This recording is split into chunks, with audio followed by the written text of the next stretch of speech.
All righty. Good evening, Mr. James. Evening. How's it going, Evening. buddy? Well, I'd almost thought I was going to be late. I ran upstairs. My wife's like, "Clint, come up here." And guess what? Yeah.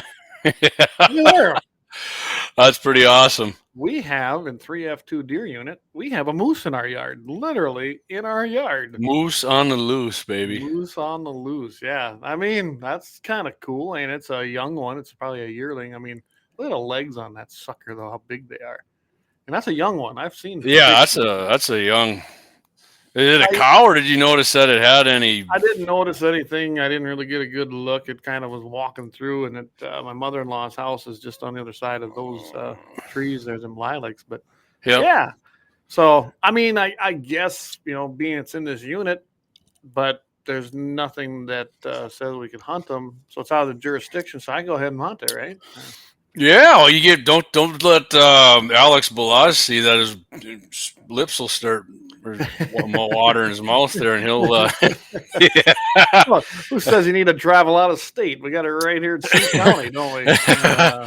Yeah. Yeah. I In thought case it you was missed that, Alex is he's a big wild because he can't eat beef. He gets some thing Yeah. from the military, and they screwed up his stomach or something, and he gets that would sicker than suck. hell if he eats. Yeah, that would suck. But That hey, would, Mr. Brian Warner, good evening, my fellow MV.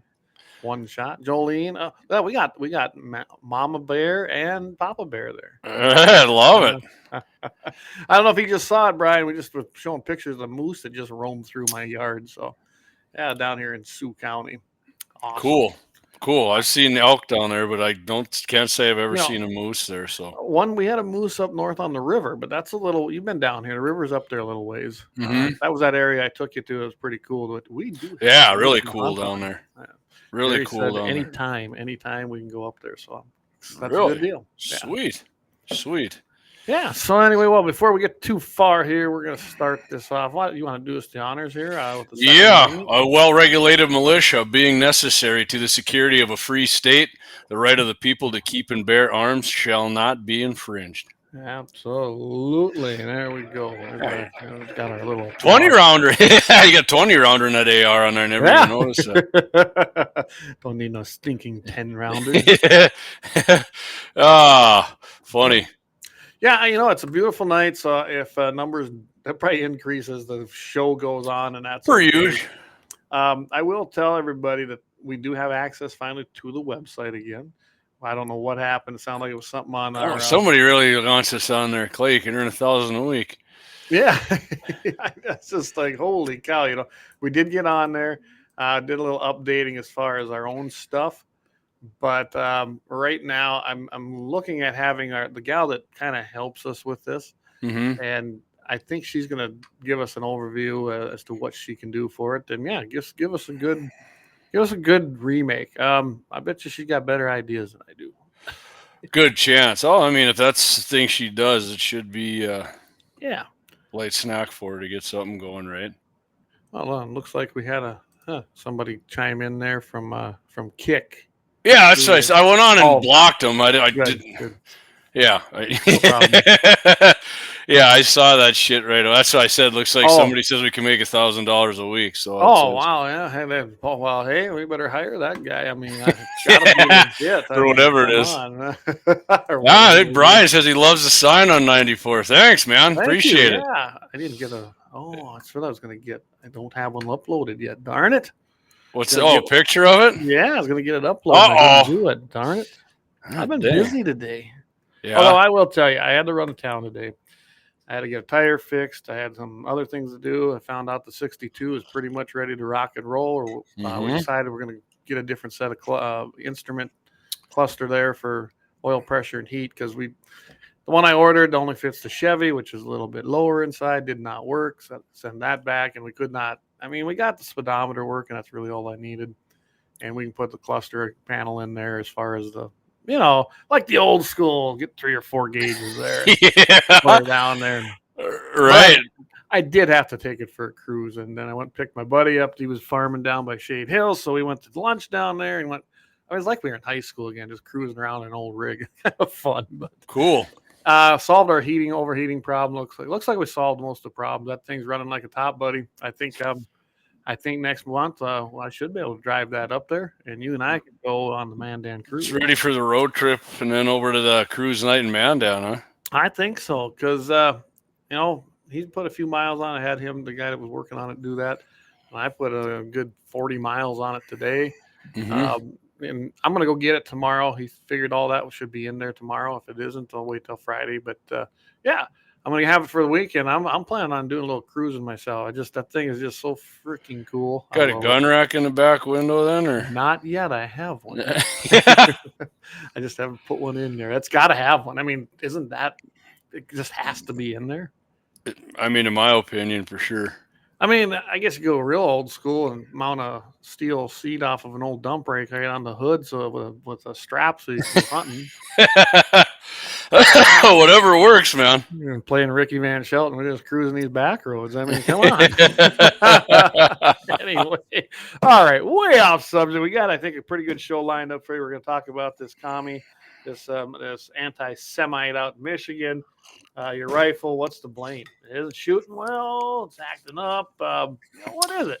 Yeah. So we got 7 reasons there, Clay. Why? What the heck's Talk going about some possible? primers. Is primers a big thing on accuracy and velocity? Could be, maybe not. We'll let you know.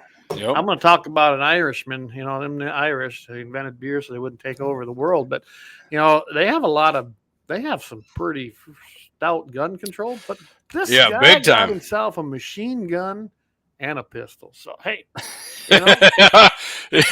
Yeah, cool machine gun too. A shotgun as well, I think, right? Yeah, I mean, he had a shotgun. That's what he started out shooting in the air. So, yeah, I mean, and then firearms and horses, they do go together, and they helped survive bears. Stay tuned for that. That's going to be a good one. Yeah, Of course, it's pretty cool. If we get to this, I just thought it was interesting because I talk about this all the time. I know Dan listens and a few other guys, and it talks about the open carry. You can openly carry in Florida, just like you can here. But yet a lot of the cops don't seem to know exactly what the law is on that. He didn't even know what amendment it was. No, he called it the first. But yeah, I have firsthand knowledge of this kind of stuff because I did a little test in Rapid City, South Dakota, right there on Main Street, and carrying my AR slung over my slide wasn't breaking the law. But rather than tell the people that were calling that it was a legal thing to do as long as there was nothing happening, no, they had to come and harass me. So anyway, Yeah, I got a kick out of that story reading it there. Yeah, so we're going to talk about all that tonight, but I guess I'll let you kick it off. I think this is a great one you got coming out of New York. Yeah, all right. Let's do it longer. Let's do it, right? So yeah, seven common issues article here from realtree.com. 7 common issues that can ruin your rifle's accuracy.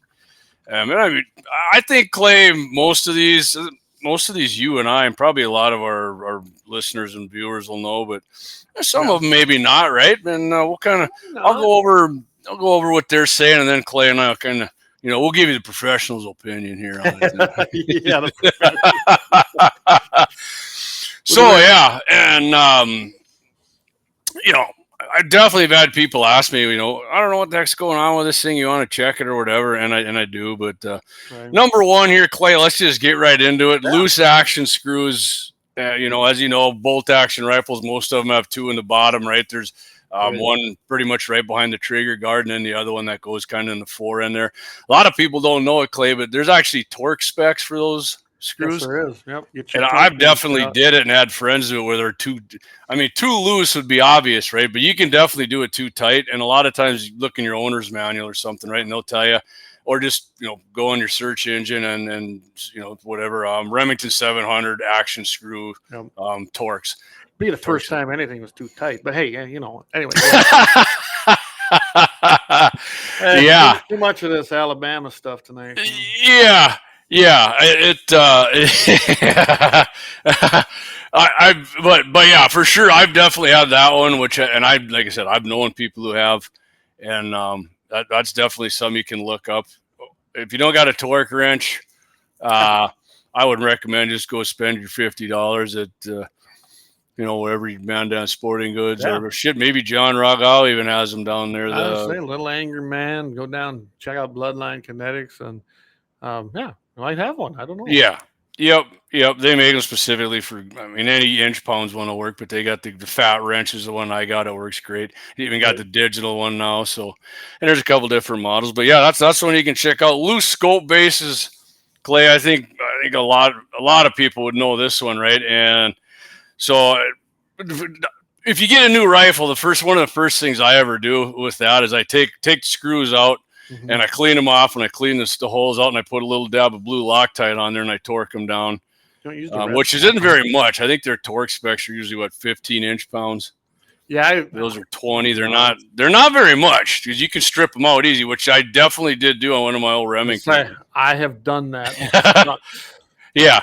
Because just tightening them down, don't just tighten them down. Like I said, clean them off, put a little Loctite on too. Because I've tightened them down before too, and I've had a friend, they get loose, and I'm like, "Would you put some Loctite on?" Oh, I don't want to put Loctite. I know you don't, but just do it because then some bitches. I've never had them come loose when I've did that for sure. No, I mean, and I have been, and you can take them off. Don't use red because then you're gonna be in trouble. But use the red stuff. You're gonna hate life. You take it apart. Yeah. So we go on number 3 here. Scope ring height and ring mismatches. They kind of got some weird stuff on here. I have seen that before. Have you really? Yeah. People use 2 different kinds of rings on there? Yeah. I was pretty stupid when I did it, so I wasn't paying attention. Threw them on there. I thought they were matched. They were. One was a medium, I guess you call it, and the other was a high. There wasn't a lot of difference. And I was like, "Are you freaking kidding me?" Yeah, I've done it. I mean, as soon as I stepped back and looked, I was like, "Yeah, that was dumb." Axe actually bought a 270, and that thing. The guy tried to whittle his own. I'm going to turn my volume down here, Clay. Oh, that guy actually tried to cut his own scope ring base into the damn thing. I think Axe ended up finding some factory ones and going over the top of it. But yeah, like most, you buy a factory rifle, a lot of them like Ruger will make their own specific rings and ring bases and that for Antikas do. You know what I like to do, Clay? I'd buy a freaking rail for that thing and you can put whatever rings on it you want. I mean, if you want to use the factory rings, go ahead. But I like using a 1911 rail on there. I have really gotten to where I put a rail on anymore rather than trying to find bases and stuff. And then I can do what I want. Yeah. It's great. I'm sold on that. There's no doubt about it. Rail looks more badass anyways, in my opinion. So. And if you're going longer range, you can get the ones with the 20 MOA built in it and shit like that. I don't shoot that far. I mean, I'm not going to, I can, believe me, I can, but I'm not going to buy the whole setup to do that kind of shit. But yeah, do that. And then if you put a rail on, now it's an assault weapon. That's even better. Yeah, it's tactical. It's military shit. Yeah, 1911. And like too, if you're putting your scope on, I would say like a bolt action Clay. I do like to get like the lowest scope rings I can. It seems to work good for that. But an AR, that's what you don't want to do is get like the real low ones because you damn near be impossible. I mean, if you're just gonna put rings on your AR, get the extra high ones right away actually. And then the best thing you can do though is just buy one of those one-piece rails with the it's got like it's set forward for you and all that, and the height's right. That's the best way to go with that. And then too, like your barrel, if you do get the low rings in your scope, a lot of guys are like my scope's just right above. Make sure you give your barrel clearance where your scope is because that barrel will flex in there. Yeah, And don't just like go take. I got a piece of paper. My scope's still free floating. Give it a little more, and just move it a little farther forward, and you'll give yourself a little more clearance. So absolutely, do that. That's good. Like Clay said, don't use 2 different kinds of rings. Don't use 2 different kinds of rings. Yeah. Make sure you double check. I did. I grabbed them out of my parts, and I was like, I just put them on. I thought they were matched. Yeah. See? I would say too, don't buy the cheapest. If you're gonna get a 22 or something, go ahead and go cheap on the rings. But center fires, buy good. Yeah, buy good ones. I'm not saying go buy the $150 loophole tacticals or something. You don't got to go that high, but I've definitely the $60, $70 Burris tacticals, or even, I mean, if you do want to go on the cheaper end, oh God, what the hell's the name of them? They got them. I don't know. I don't buy any cheap ones, so. Yeah, well, they're like $40, and they work pretty good. They still got the 6-hole rings. Weaver. There you go, Weaver. Yeah, their heights are kind of a little different than other ones, but maybe for 22.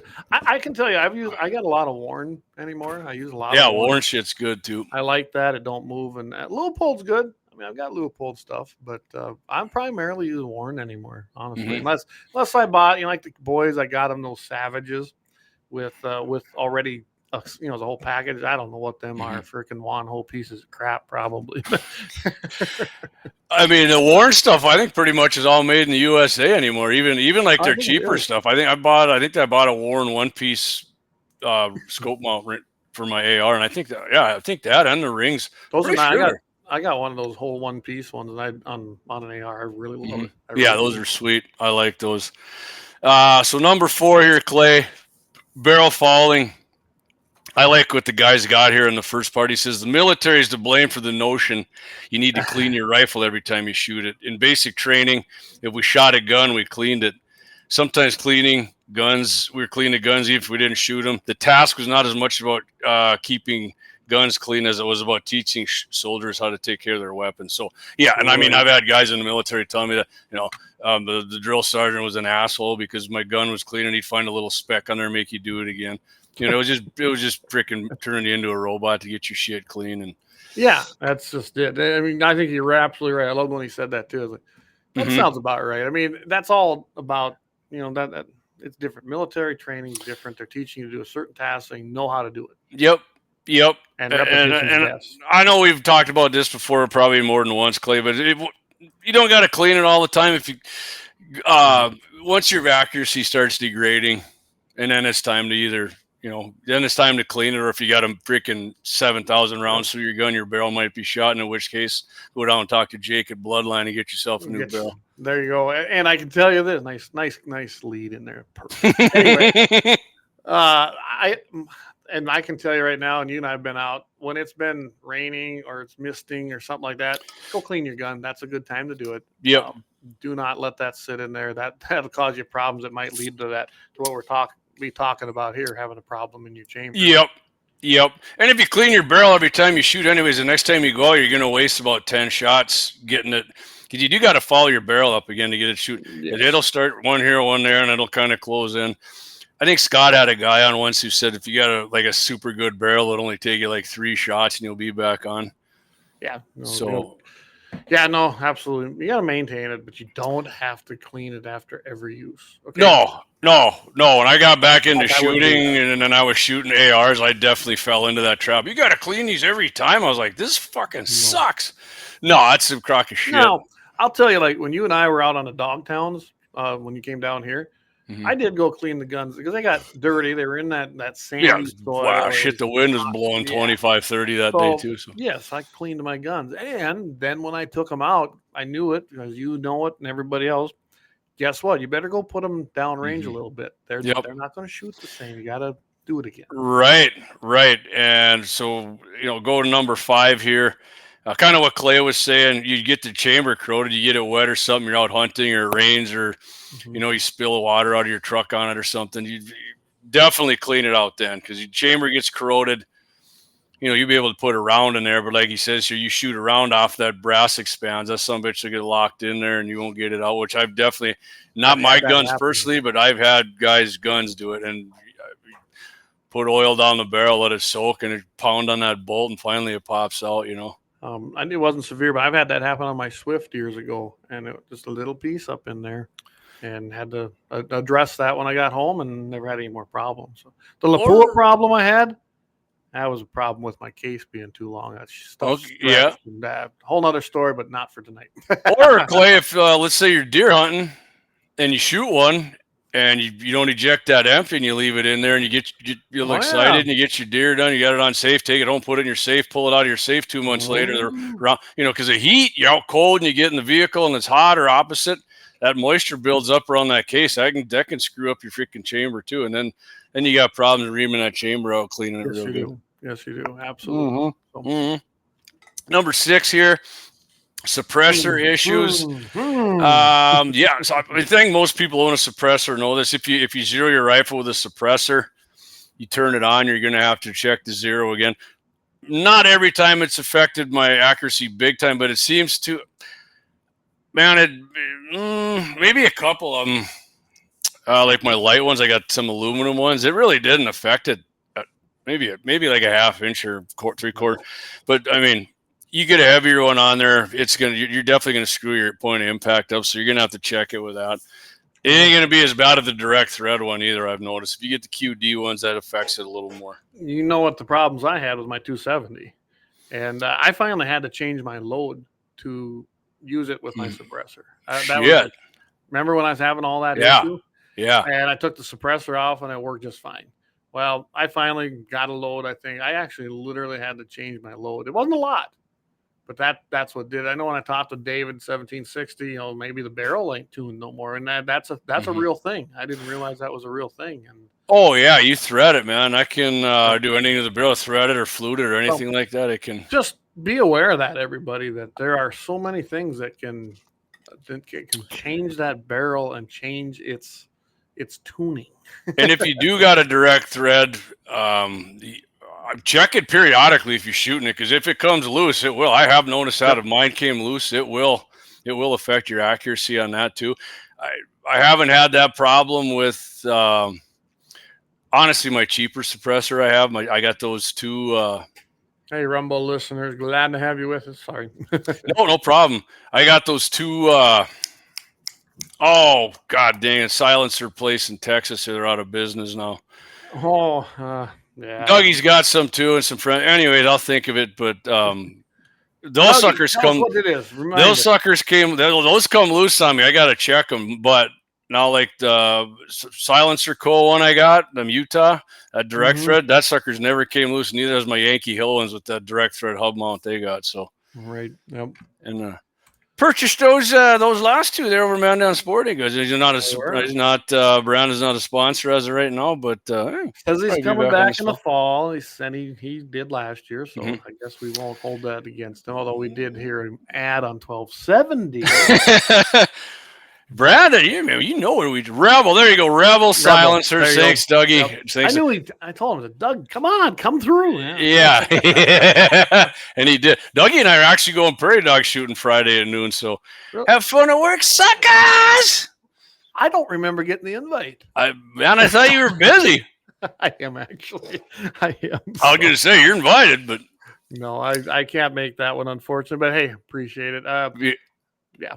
So number 7 here, Clay, wrong ammunition. He's not really talking about putting, like 308 in your 30-06 or nothing, but like the right twist rates he's got. There's a lot of people that don't know shit about twist rates. Like, modern bullets now, a lot of them, even in Shiloh, a lot of them are the longer, heavier bullets, and they need that faster twist rate to stabilize. A heavier bullet needs a faster twist rate to spin it more to stabilize it. Like if you're going to shoot, like let's say you got an older bolt action 223 and it's got like a 1 in 14 twist or whatever, 1 in 12. You want to shoot 77 grainers. Chances are it's not going to be that accurate. Like you would be shooting out of a 1 in 7 or something. Or Clay too. Another thing, use the same bullets you're zeroing the goddamn. Don't go to the range and shoot it and then go deer on and go, man, I missed that deer at 300. And I was right. What I was using Remingtons there, and then I had some Winchesters left over. Well, there's your problem, dude. Yeah, don't go change things if you got it zeroed in on the load. Yeah. I mean, I know that mine shoots my Swift. 55 grain. It doesn't like anything else. Hornady, VMAX. That is what it likes. That's its load, and I'm using Hunter powder in it. Ram shot. I mean that, and you've seen my Swift. My Swift is right there. If you shoot a 52 or a 53 grain through it, that's not a good. It's not good at all. Yeah. So yeah, I mean, guns like certain types of ammo, man. They can be picky. Some of them aren't as picky. I definitely have some of them that'll shoot most everything in an inch or way smaller than that. That's a damn good barrel. I mean, some of them, this gun right here, this sucker shoots 2 things good, and that's about it. It shoots my 55 grain reloads good with 748 powder and the 55 grain Game King Sierra and freaking and Wolf 55 grain steel case shit. Really? Wolf? Yeah. Damn. Yeah. Lucky for you, huh? Go figure that shit. Yeah. Yeah. Everything else, I mean, it's a crapshoot. I'll get 2 in here in one. And I think it's actually that suppressor. It's got it's like the first Yankee Hill ever turbo, and the mount is loose on there.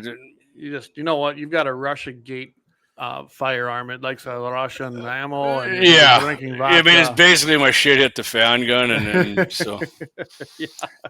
I definitely pop a freaking melon at 200 with it, but. Hell yeah. So yeah, that's any of those 7 things, and you know what, Clay? If none of those work, you might just have yourself a piece of shit boat anchor. And it can happen. Oh yeah, definitely can. Not everything's perfect. If it's if it's man-made, it can fail, right? Yeah, absolutely, it can. So, why don't you roll through some of these comments that have been coming in? Yeah. Let's get back up to them here. I don't know where the heck did we ever leave off here. Okay, you got the Wanners coming in there, right? Josh Patterson, what's up, buddy? Dan Brown, good evening, MVE. Okay, Brian saying, Eric Glauser, what's up, Eric? Thanks for jumping in, buddy. Eric Newman there from in his opinion, the better of the Dakotas. Good evening, my friend. Said he was helping the neighbor brand and vaccinate and take manhood away. Oh boy! Well, I'm glad he's getting practiced up. He's got a lot of daughters. So, Yeah, he does. You might have a lot of that in the future. Travis Brenner, good evening, buddy. Dougie Wolf, he's on there. Brian Warner, have to get new rings when you get your first suppressor. Just saying. Okay. Why not, man? I mean, you get a new suppressor, just get it done. Eric says duct tape and baling twine holds the scope on nice and yeah, I don't know if I'm going to put too much stock in that one, but hey, 18 wheels, a dozen 6-shooters. Hey, boys, got me a nice bourbon port. I'm here for a good time, not for a long time. Hopefully end up staying for a long time, too. Yeah. Got me a nice Coors Light port in here. I'm drinking some of the last of my Alabama stuff, so I hope them guys come back hunting this year. It's been a couple of years.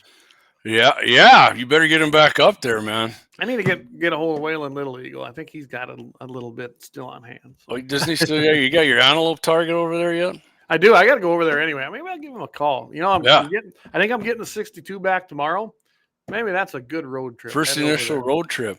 Good evening, Keith O'Donnell. Thanks for jumping on with us, man. Appreciate you. All right. Hey, Eric says guns are like women. You got to treat and handle them right. That's right. I thought you were going to say you needed a bunch of them, but okay. You neglect them, they won't treat you right back. Yeah. I like black ones, but Clay's Clay's got them DEI ladies. Actually, I got a variety. I'm very diverse back there. Open mind, man. Open mind. Some are big bores, some are tight. Anyway, right? So, anyway, 12 gauge, 22. All right, Clay. We're done. Yeah, we're about 8:30. I think we ought to take this. Cheers, 18 wheels. Yeah. Hey. All right. By the way, what do you got for us when we come back, Clay? Check this out. There's a sign. There it is. There's a sign. Right west of Crown Butte Dam there, about what, 3 or 4 or 5 miles south side of the interstate. You see his place there. Hit the horn, Dougie will probably hear you. That's right. He's out there. All right, let's take a quick break. Thanks some sponsors, and we'll be right back.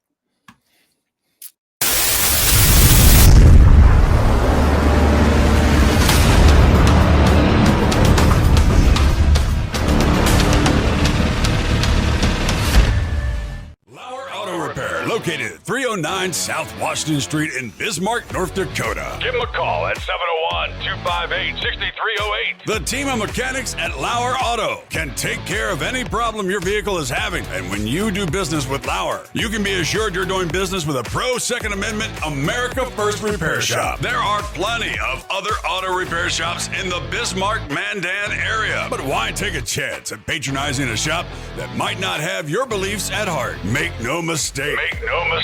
LAUER Auto is your pro Second Amendment repair shop. When you talk to the guys at LAUER Auto, don't forget to tell them that you heard they are a sponsor of Guns and the 701 and that you appreciate their support of our pro Second Amendment, pro North Dakota live stream and podcast. That's LAUER Auto Repair, 701-258-6308.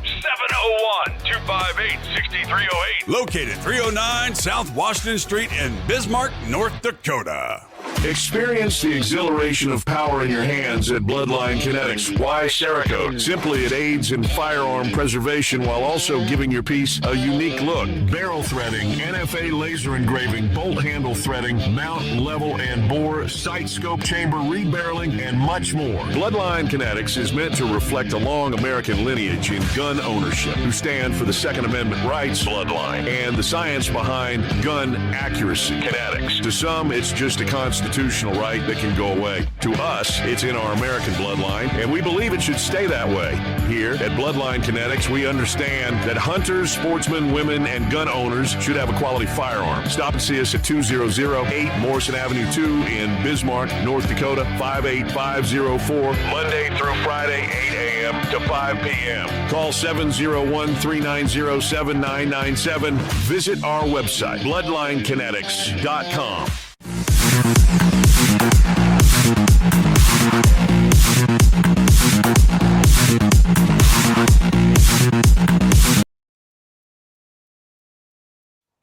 I just kind of like that. Yeah, that's a good beat there. Gets me. Eric, he said he saw the sign on the way back from the Bakken. Looks great, man. Thanks, Eric. Yeah, I said keep spreading the word. Invite people to come. Like I said, we're going to be doing some revamping on the website. So if you haven't figured this out, we're going to be pushing that website a lot more here. Get our money's worth, right? Right. Absolutely. Right. And we know that will be the best thing to make sure we are not deplatformed, honestly. Yep, and I will tell you this. I see we got another warning from something way back in February. So we were getting pushed by Facebook for people, you get the recommendations. Well, they took us off there again, and now we got I know I sent them another freaking email, but you know what? X has not, you know what? I tell everybody, go to X. Get an account, go to X, and get it done. Because we have never had anything happen to us. I don't even want to jinx it, but goddamn YouTube's actually been pretty good to us over the last. It's been pretty good. The only thing they've dinged us on is every time I do Mitchell in the morning and Todd plays his music or whatever in there. Oh, it's a copyright infringement. Even though it's funny, iHeart owns the licensing to just about all. Well, something happened there because they got to start playing, like I know Daryl and Michael's show there. They got to start using kind of like the music you use on CapCut. You can't use real music. It's right, and so I don't know what's going on there. I mean, iHeart's a huge. It's Trump's fault, I'm sure. I'm sure, and that's why we switched the intro. We used to have that cool intro. It's still on our website. So I was gonna say it's still on the website, but we can't really play it here because. And get this, the music I used in that come from Netflix, I believe is. Yeah, Netflix. Yep. And they're a public use piece of music, and it don't matter. Still won't. Yeah. I think Scott said he had the same problem, and he just started using. I don't know how he worked it with Benny Paulson there, but and it's the Star Spangled Banner. Of course, there's rights. There is no rights to that. Everybody can use it, and then that's my sister. So we're good to go. The Democrats own that, don't they, Clay? Because they're such patriotic American lovers. You bet. They are. Just like our friendly Michigan guy. We're going to talk about a little bit later here. Yeah. Oh, yeah. Huge. All right, Clayton. What do you got for us, buddy? I brought this up because, as we've all been told, the anti-gunners, if we just pass this piece of gun control legislation, everything will be okay. It's common sense. Just do this. You guys get on board and everybody will be safe, right? Isn't that what we hear? Well, I guess they were wrong. Of course, we knew that. So I don't know if anybody knows this, but Ireland, and there's two parts to Ireland of the island. One's owned by the UK, which was Britain, but we won't go that far back in history. But watch the movie Braveheart. Anyway, you'll understand. I thought he was Scottish. I mean, I don't know. They sound the same to me. So don't kick my ass, McGregor. I know you guys probably take offense to that. So you got Northern Ireland as part of the UK. Then you got the other part. Well, this guy is in Ireland, which is the hardcore. Ireland. Look at the Irish. Grab yourself a point and start swinging. What I love about this is with their complete. I mean, they have some of the worst gun control laws. I think. Big time. Yeah. So this guy, he goes. I think even on BB guns, Clay. I don't even know if you can own like air rifles. No air rifles. I mean, you can't. Excuse me. You can get an air rifle, but it's just as bad as trying to buy a regular gun here. It's probably worse, actually. Probably worse. So this guy goes out now, mind you, in a country with some of the most strict gun control. He fires shots into the air in Carlow in a town shopping center, and from what I understand, it was a shotgun is what he was firing. Mm-hmm. He is described previously in court as having a fascination. This is in quotes with firearms. Gun nut. Oh my God, he's got a fascination with guns. Who's got that? Come on. The description was made when he appeared before court on gun charges. This is what's funny. He's already had gun charges and was granted bail. Now, the cops there, which I didn't even try to pronounce the name that these Yeah, there's some weird names for their police. I was reading that. Garda. Yeah, I was gonna laugh because I was gonna Clay's I'm gonna love listening to Clay. Yeah, a member of Garda Sachana, whatever police department. Let's call Sounds it Hispanic. in Ireland. Maybe I didn't have the right accent on there, and maybe with a beer in my hand. I don't know. Right. Anyway, we got the Pronounce guy. it right, lather. I'll knock your teeth into the back of your head. That was good. Anyway, so he supposedly bought this gun on the dark net. Now, most people don't call it the dark net. It's called a lot of other things. But hey, I guess in Ireland it's called the dark net. He bought it. Get this guy. He bought a G3 H and Cock, which is Heckler and Koch. Or is it Koch? Anyway. Machine Cock over gun. here. Yeah. A big gun. Anyway, a machine gun. Not a That's semi-auto. machine gun. There is the Democrats. There is a difference. If you haven't seen one, you're always probably listening on the computer or your phone. So Clay, have you ever seen Lethal Weapon? I think just a few times. I think Gibson's shooting the H&K 308 there. Any of the G3? Okay. That could be. I think.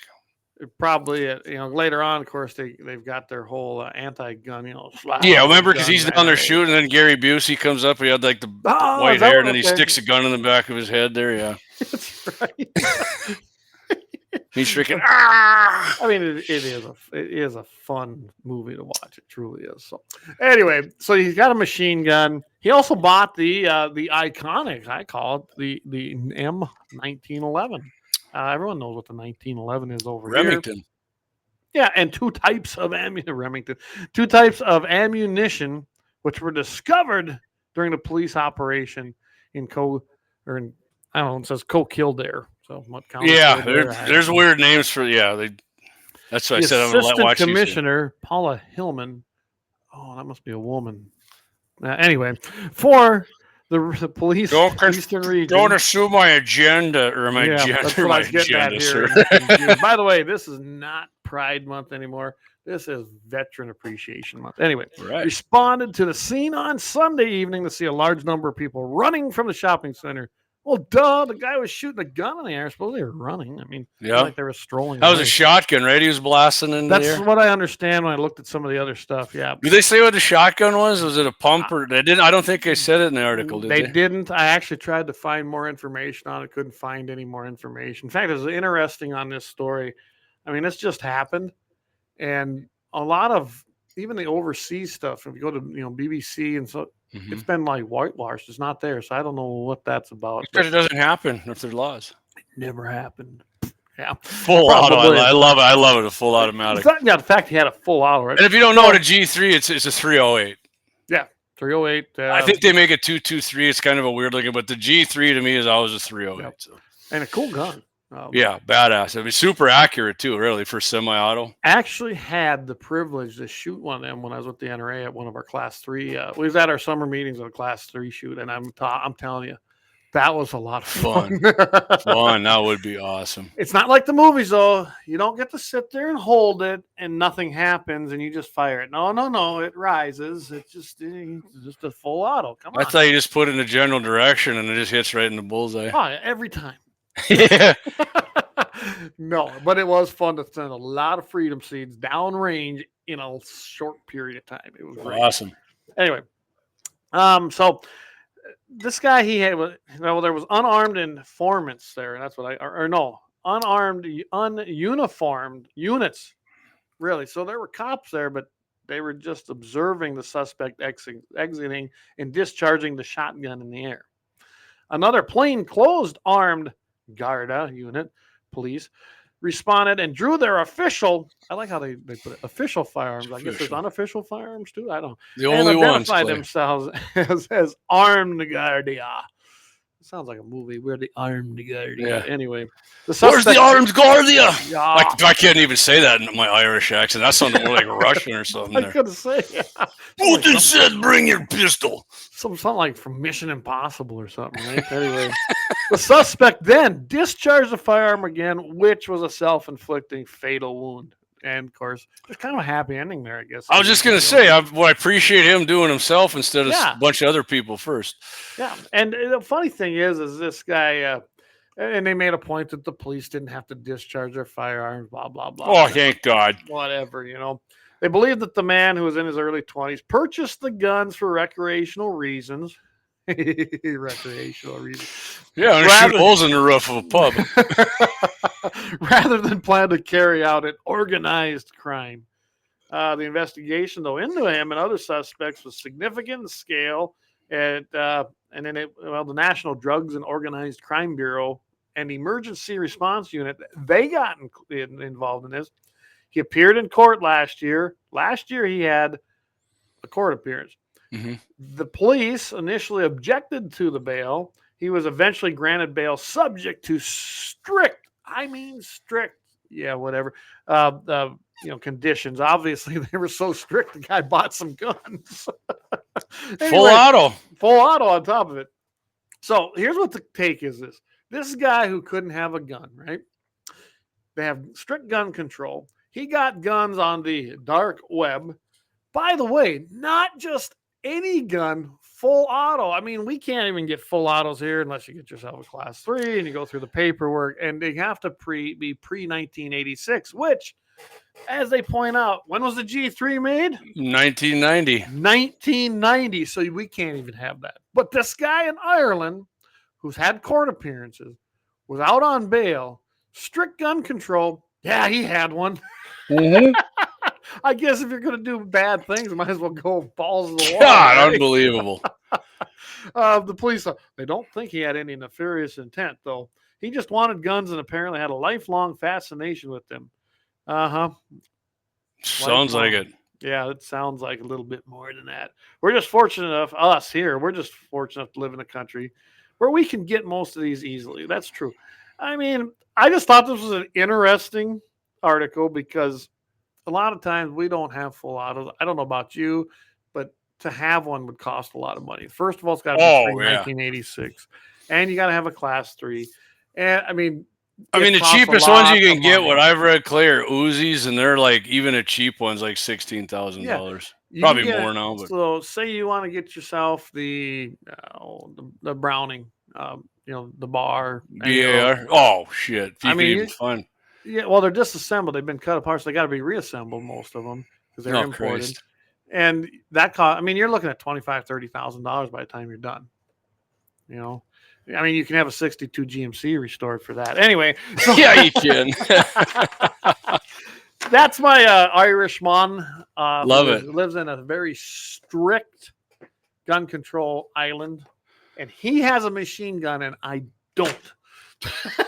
So if you go to the pub, raise a drink for the man who took himself out with the shotgun.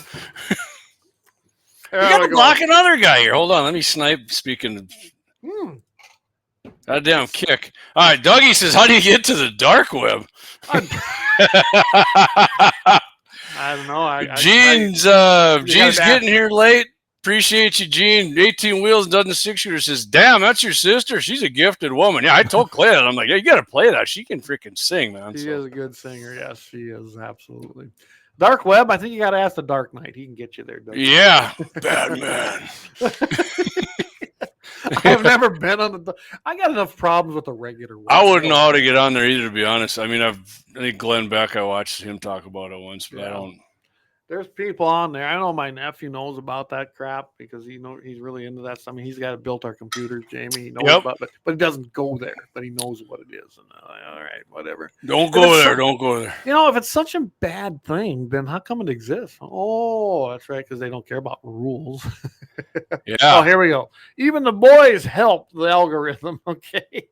Speaking of that algorithm, don't forget hit that like button. If you can't watch the whole show or you just got here, you're leaving quickly, hit that like button. Absolutely. So hey, if you're watching from CommieTube right there, here. Look, there's a join deal. You can join there. We do have you can do a paid membership, and right now we don't have a lot of perks. It's cheap. It's like Or $2 scan a that month, something QR like code and scan this code. It'd be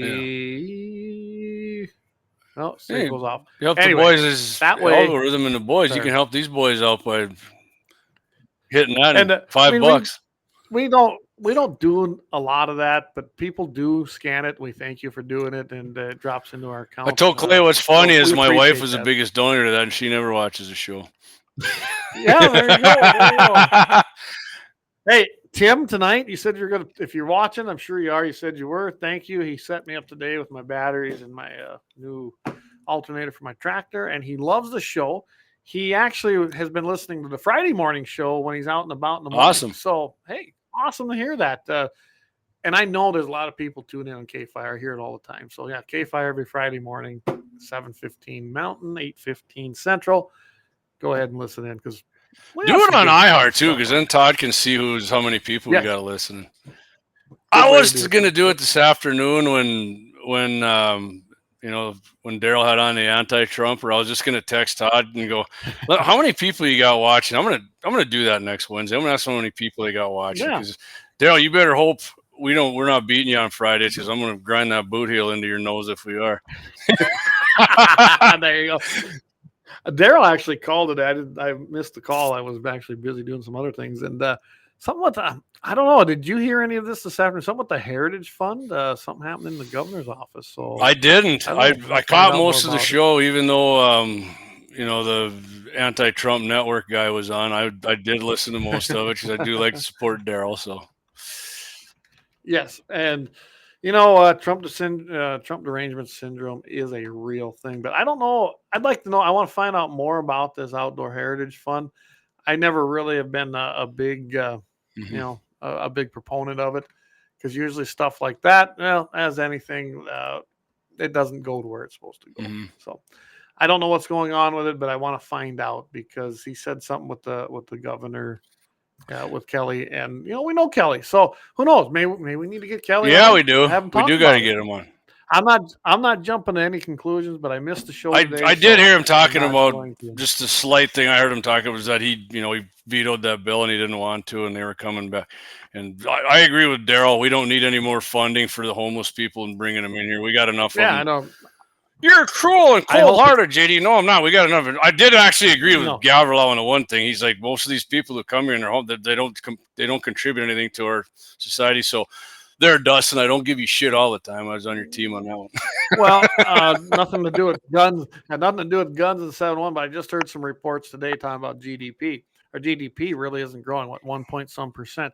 Well, you have to have more growth than that to sustain the spending that we're doing. And right, we're even. Population has increased like by 18 or 20%, but they're not productive people. So think about that. We've got unproductive people coming into this country, or just that giant sucking sound you hear. Yes, and Ross Pro. Everything keeps you wonder why your taxes are where they're at. That's why, because you are paying more for all the people who don't contribute.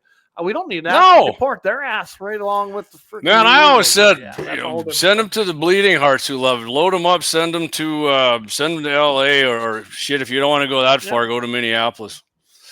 I mean, I'd prefer farther. That's too close for me, but you are an asshole, JD. Thank you. On that, hey, I plead guilty on that. If you think I'm an a-hole for that, guilty as charged. I don't think I'm an a-hole. That's common sense. I'm trying to keep North Dakota great. Yeah. Exactly.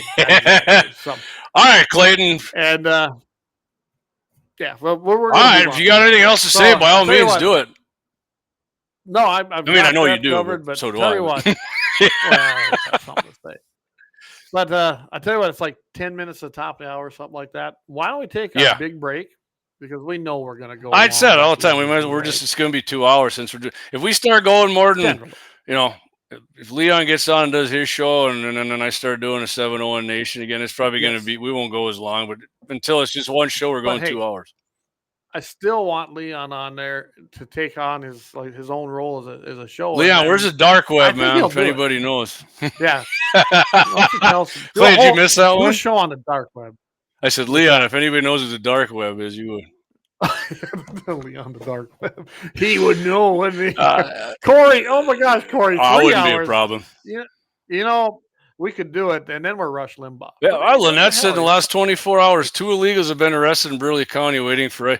Well, not only that, earlier this week, I think 5 illegals. There was like 3 of them over 18 or 2 over 18.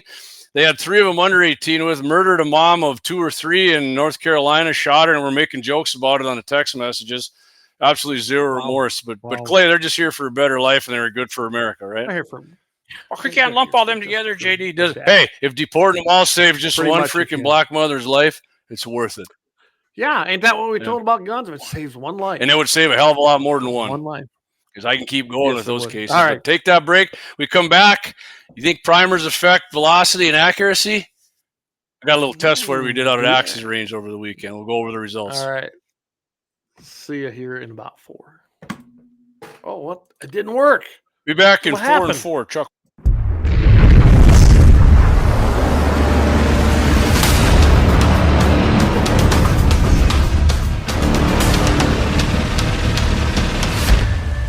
Lauer Auto Repair, located at 309 South Washington Street in Bismarck, North Dakota. Give them a call at 701-258-6308. The team of mechanics at Lauer Auto can take care of any problem your vehicle is having. And when you do business with Lauer, you can be assured you're doing business with a pro Second Amendment America First repair shop. There are plenty of other auto repair shops in the Bismarck-Mandan area. But why take a chance at patronizing a shop that might not have your beliefs at heart? Make no mistake. Make no mistake. Lauer Auto is your pro Second Amendment repair shop. When you talk to the guys at Lauer Auto, don't forget to tell them that you heard they are a sponsor of Guns and the 701 and that you appreciate their support of our pro Second Amendment, pro North Dakota live stream and podcast. That's Lauer Auto Repair, 701-258-6308.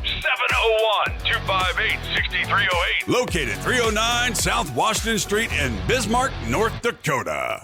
Experience the exhilaration of power in your hands at Bloodline Kinetics. Why Cerakote? Simply, it aids in firearm preservation while also giving your piece a unique look. Barrel threading, NFA laser engraving, bolt handle threading, mount, level, and bore, sight scope chamber rebarreling, and much more. Bloodline Kinetics is meant to reflect a long American lineage in gun ownership, who stand for the Second Amendment rights, Bloodline, and the science behind gun accuracy, Kinetics. To some, it's just a constitutional right that can go away. To us, it's in our American bloodline, and we believe it should stay that way.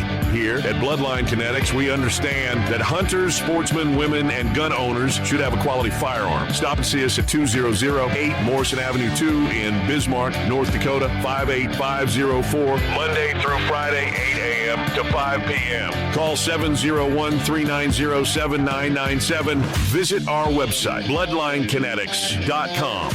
Looking for the best gun gear for every and any situation? Little Angry Man Arms LLC has you covered. Top-notch guns from top-name brands like Winchester, Glock, Sig Sauer, and Ruger to essential extras from Magpul, Streamlight, Hollow, Sun Optics, and more. Little Angry Man Arms LLC have everything to make your shooting adventures a success. Visit littleangrymanarms.com today and gear up for your next big hunt, competition, or home defense. Don't miss out on our exclusive deals. Little Angry Man Arms LLC, based in Trail City, South Dakota, your ultimate hunting partner. At Horton Laser Craft, we believe in the power of personalization. Whether it's a cherished memory, a special occasion, or a unique gift, our custom laser engraving brings your vision to life. Our expert craftsmen and state-of-the-art technology ensure every piece is a work of art. From personalized decor to one-of-a-kind keepsakes, Horton Lasercraft makes every moment unforgettable. Horton Lasercraft is owned and operated by a local veteran and his wife located near Thunderhawk, South Dakota. They provide custom laser products at a reasonable price, and their turnaround time is fast and efficient. Custom board cutting, glassware, decanter sets, mugs, assorted stainless steel jewelry, assorted tags, decor, custom acrylic nightlights, and much, much more. Call them up at 605-545-7535. Horton Lasercraft, where memories are engraved.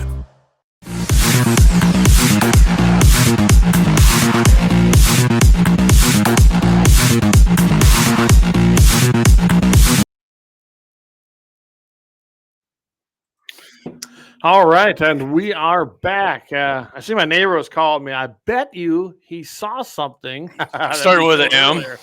Yeah. I bet he saw this because he was up in that area. So yeah, I'll have to call back later. Obviously, he hasn't listened to the show. Way to Yeah. go, Jeff. I just saw your message. You way to go, you too, Clay. Oh, thanks. Yeah, man. We'll talk later. But Yeah. I was shocked. But I'm gonna 18 get wheels and on a you. dozen Remember- 6-shooters. I'm here to tell you those illegals are going to ruin the trucking. And yeah, they're getting cracked down on. I've been looking at a lot of stories. I follow like illegal alien arrests and deportation or whatever on Facebook. And they are getting down on some truckers, man. I mean, honestly, Clay, how can you drive a truck and not be able to read and speak English? You don't know I don't know. I've never understood that.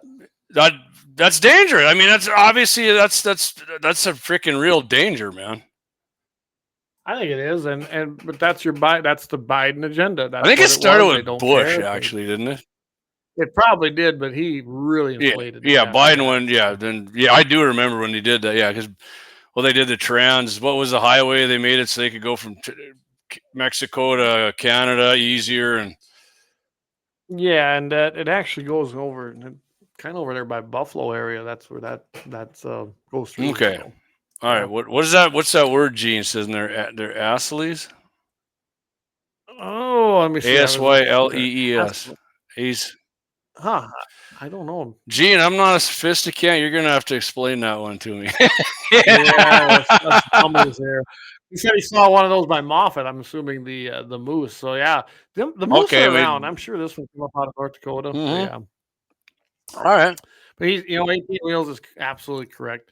They're running into it, but they are doing some cracking down. I've heard of it actually happening right not too far from here. So that's good to see. A lot of people are bitching that more and more. He said mass deportations. We've only got 600,000 or whatever.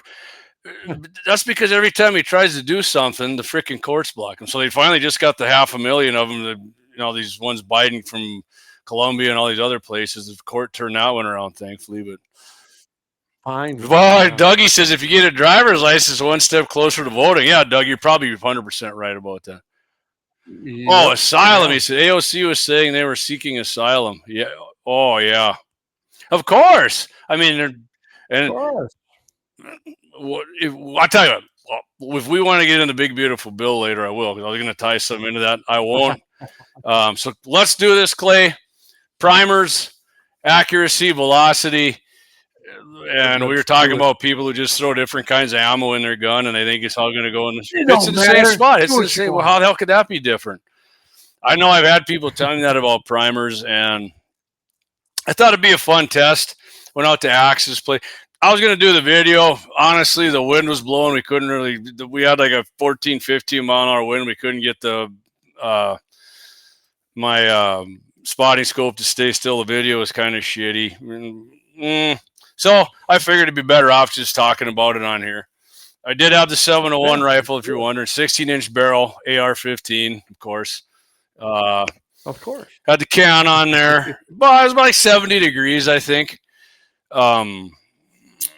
Tried 5 different kinds of primers. My main load on that, I use a CCI 400 with 26 grains, 748. It usually shoots, depending on the day, anywhere from freaking half-inch up maybe a little over an inch. And the good news was, Clay, my CCI, it actually turned out to be the second fastest one. So out of that 16-inch barrel, I went 4 shots each, averaged 2,943 feet per second. And, when it's cold out, like say, I don't know, 10 degrees or whatever, I'll probably lose at that 748 anywhere from 50 to 70 feet per second. Yeah. Which is all right. I'm still going 2850, but I had the one thing that happens every now and then with my 701, I get a flyer out of there sometimes on my first, and it did throw one out, but I'm gonna just keep that one out. We were right at an inch, like I said, even with that, I was shooting, even with that crosswind. I mean, the gun was wiggling a little, so 1 inch. Took that, so then I went on to the CCI 41, which is the military primer, right? Which they use in the military ammo. Did end up being the fastest one at 29.66, but the group, Clay, absolutely Hey, Dave, good evening, buddy. Just in time, Dave. Absolutely horseshit group, 2.5 to 3 inches. And one of them was out farther than the other. It wasn't even the first one. It wasn't the flyer, but it was way out. It sucked. And I didn't go with the standard deviation or none of that. You know, a lot of people like to get, if it shoots good, I don't give a shit what the SD is, you know, because I'm not shooting out to, maybe that makes a difference if like you're shooting like Dave at 1,000 yards or something. But to me, going to 5,600, yeah. So next up, Federal 205. I knew this stuff shot like shit because I tried it before. Velocity wasn't bad. 2,923. Again, 2.5 to 3 inch group. I didn't caliper them, but Axe and I forgot my target out there, but Axe and I we're fairly close, you know, give or take. I had the 1 inch grid target up there anyways. So then I went with the 205 match, which I do. I've always had good luck with that primer, but I was disappointed, Clay. Velocity 2883. Oh, yeah. That not slow by any means, right? Out of a 16-inch barrel, but still. But right at an inch, 4 shots. 3 of them were clustered in there. One was a little farther up, but it was a nice group. And that pretty much hit. I mean, right on the bullseye, like the CCI 400s did. I would say it actually hit more centered, really, than it. I mean, I had like 3 of them almost right on the bull. And the one that I really wanted, I used to use when I reloaded for my Creed, my first Creed there, I used the Remington 6.5, my first and second. The 6.5 was my 6.5. The Remington primers were good in that, and it gave me the best velocity, even better than the match primers, actually. So, yeah, and I found some. I was up checking out the new Fleet Farm. I'm like, oh, shit, they got Remington small rifles. So I snatched. That's right. That's open now, ain't it? And I was disappointed. Oh, shit, yeah. Velocity, again, not slow, Clay, but 2875. Group, though, 2 inches to 2.5. Unacceptable to me. I mean, plink and shit ammo, sure. I mean, if you can do that with a full metal jacket, I'll do it, right? But I ain't doing it with Nosser ballistic tips because... yeah. So like again, to read the first one I shot was my main load, the CCI 400s, muzzle velocity 2943, right at an inch. That's my main load. Like it works great. I mean, at 400, 500 yards, I can drop them right in there too with that. So, you know, but so if you're thinking primers don't make a difference, they do make a difference, right? And 2875 is the slowest all the way up to 2943. I mean, that's. Some people don't think that's a big difference. To me, that is a big difference. I mean, if you can keep it within 15, 20, I'm cool with that. But that's, you know. I don't know. I can tell you just from personal experience, just I shoot a lot of CCI primers. I've had Federals, but mostly CCI. Yep. I found that I like them better. I've noticed a difference, just say, from using a small rifle primer versus a small rifle Magnum primer. I can tell you right now that my Swift, which is the one I always go to because I have done the most work with that, and my 270 and the Winchester Model 70, I use large rifle Magnum. That's what they like. That's what it did the best. So that's what I use. So, so how much more velocity would you get, Clay, with just like a regular primer to the Magnum then when you did it? I've never measured the content. All right, Clay, you got yourself a mission, man. I do. I just went for the accuracy, you know, and what we're talking about is, you know, does it affect the accuracy? I can tell you right now, when I switched from that just a regular primer to the Magnum, my Swift loved it. Okay. So like I said, I'm shooting a 55 grain with Ramshot Hunter. It was a Magnum primer, and that's the load. I mean, it just is. Versus my 270 didn't make much difference at 100 yards. At 300 yards, made a huge difference. So it must have been giving it more velocity than if you were.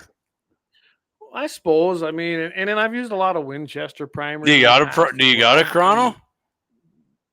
I do. Okay. I should just run it through. I just haven't used it in a while, but I think I should update. Mine's old. I kind of like the one that. Yeah, me too. I got the old one at the ranch with the wires, and I mean it's accurate and it works good, but it's nice with Axe putting that lab radar down and push the little buttons and it pops up. And that's mine. Mine's this long. It's got the big things you put on top. If it's cloudy, you don't. If it, you know how. Right. 18 wheels is you can usually build a load with any primer, but it won't be the same load. Yeah, for sure. You can be. Right. I mean, you got to work at it, but yeah, it's when I use that CCI.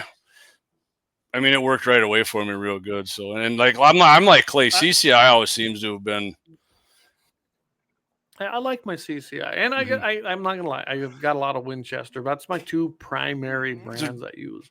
Just for I've never tried the Winchester, my buddy, but just for reference, the gun my daughter used down there to shoot her deer on your land, that was a 16-inch Ruger American Ranch, and same load, 26 grain 748, but I used a 205 match in that, and we did chrono that at Axis, and that was going, which that Ruger's usually slow, but I was surprised. That son of a bitch was going like 2940, I think, on the average. So I was, and it shot nice, right at an inch, and I mean, we shot at a little longer range. It was just dropping them in there, just perfect. I got a mission now, and I got to run through a chrono. Maybe, just maybe, I'll have to drive up there. And we'll just have I'd love it. That. Yeah, I love it. Gene says, in my opinion, the mag primer is light, hotter. I've heard of mag primers and standard calibers for Alaska hunts and stuff. Well, and I think that's where I got onto it, Gene, when I went elk hunting with my 270, because that's what I use. I love that gun. And I was, using 180 grainers, and we were looking for a good load. We worked that load, me and my buddy Chris, and that's when we switched. What bullet was that then? 270.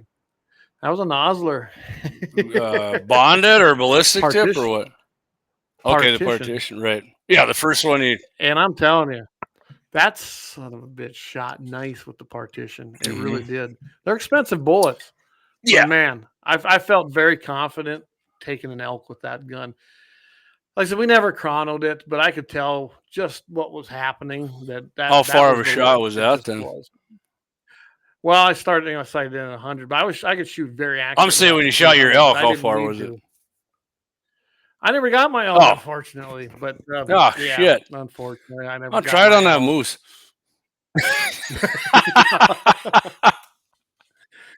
No, I know a guy who wants some meat. Colorado.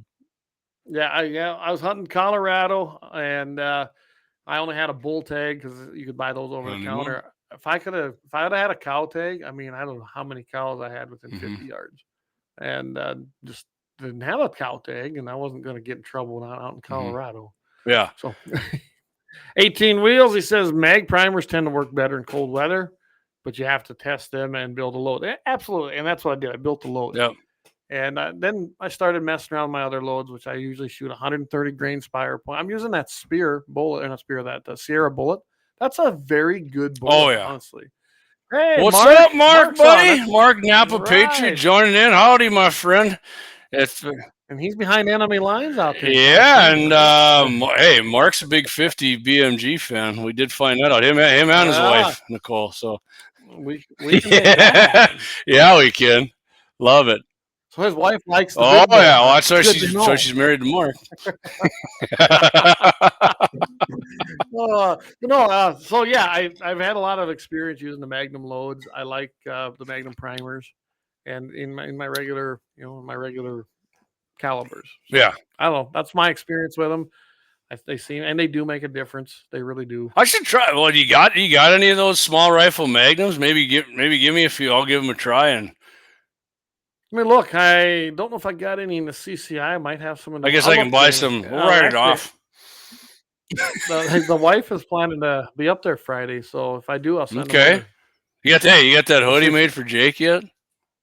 Oh shit! All right, he did text me this morning. He saw the sign. He's like, "Man, that looks great up there." So I was like, "Well, I think Clay's still working on your hoodie, man. We didn't forget about you." No, we got it done. I just haven't been up there. All right, well, we got the. Save that shipping, dang it! And who knows with the way the post office is, might not even make it. Right. Yeah, just drop it off. Well, I make sure you give me that coffee mug. Oh, I'm sending okay. Yeah. Love it, man. Love it. All right, Clay. All right. So as far as my personal experience, I do believe that so I kind of was looking up something because I didn't really realize it. I've got some Lapua brass. I started buying that because that was only available when I wanted a good load my Lapua after the Hornady crap. I found out that they were the first ones to offer the 6.5 Creedmoor, you mentioned, with the actual small primer pocket. And then I did a little more research into that and found out that a lot of long range guys or competition guys, they like that hotter primer, using sometimes a Magnum, putting it in the small pocket. It doesn't stretch it as much. Wait a minute, we still talking about reloading?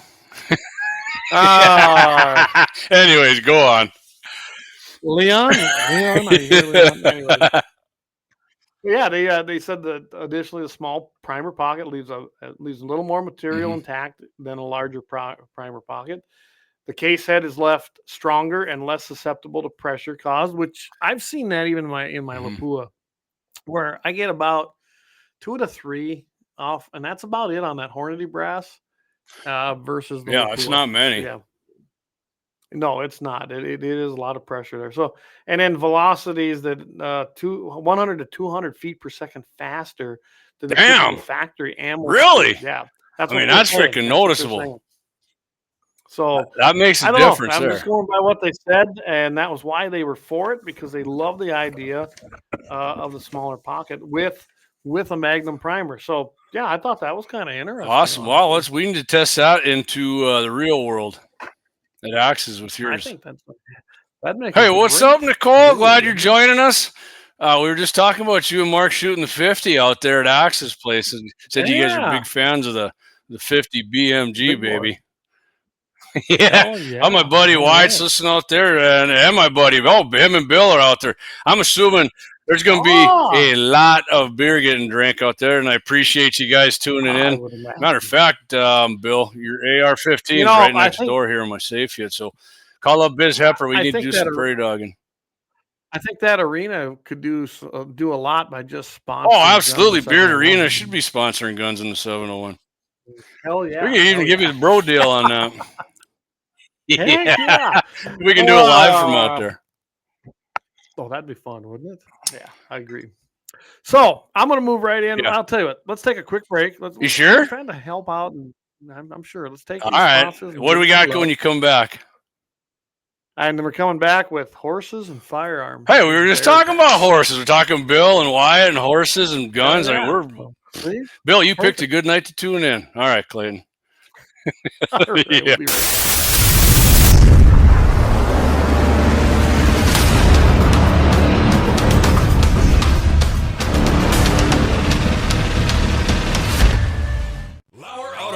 Located at 309 South Washington Street in Bismarck, North Dakota. Give them a call at 701-258-6308. The team of mechanics at Lauer Auto can take care of any problem your vehicle is having. And when you do business with Lauer, you can be assured you're doing business with a pro Second Amendment America First repair shop. There are plenty of other auto repair shops in the Bismarck-Mandan area. But why take a chance at patronizing a shop that might not have your beliefs at heart? Make no mistake. Lauer Auto is your pro Second Amendment repair shop. When you talk to the guys at Lauer Auto, don't forget to tell them that you heard they are a sponsor of Guns and the 701 and that you appreciate their support of our pro Second Amendment, pro North Dakota live stream and podcast. That's Lauer Auto Repair, 701-258-6308. 701-258-6308. Located 309 South Washington Street in Bismarck, North Dakota. Experience the exhilaration of power in your hands at Bloodline Kinetics. Why Cerakote? Simply, it aids in firearm preservation while also giving your piece a unique look. Barrel threading, NFA laser engraving, bolt handle threading, mount, level, and bore, sight scope chamber rebarreling, and much more. Bloodline Kinetics is meant to reflect a long American lineage in gun ownership, who stand for the Second Amendment rights, Bloodline, and the science behind gun accuracy, Kinetics. To some, it's just a constitutional right that can go away. To us, it's in our American bloodline, and we believe it should stay that way. Here at Bloodline Kinetics, we understand that hunters, sportsmen, women, and gun owners should have a quality firearm. Stop and see us at 2008 Morrison Avenue 2 in Bismarck, North Dakota, 58504, Monday through Friday, 8 a.m. to 5 p.m. Call 701-390-7997. Visit our website, bloodlinekinetics.com.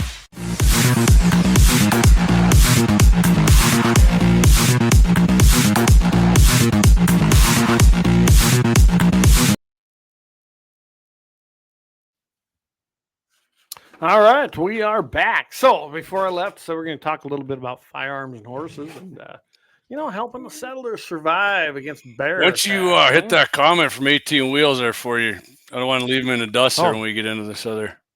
Run small primer brass and run mag primer in my 308 bolt and my 6.5 competition. It works great. There you go. See, and that pretty much verifies what I was just looking up there. I thought that was interesting. I'm sure David has some.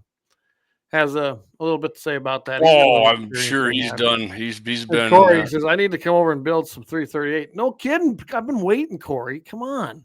I got all the stuff. I got your brass. I got everything here you need, I think. So awesome. All right. Man. And we're going to start haying pretty soon. So we got to get this shit done. Mm-hmm. Anyway, I ran across this. I don't know if you saw that. I found this in Ammoland. I did until you sent it to me. It might be a pretty cool thing for Mitchell in the morning, but there is so much out there that, trust me, there's enough for 10 shows every week. I like that number we got watching right now. I do too. Oh, wow, that sure jumped up. Yeah, and it's perfect. 69. All right. Hey, Rumble listeners, we appreciate you over there. We've been bouncing between 6 and 10 there, and a couple on the website. So yeah, we're bouncing right in there. X is killing it. Hopefully the website is. I mean, I can't read that. You can, but 2. I have 2 to 3. Oh my God, we got to bump that. Come on, road sign. I can tell you what that is.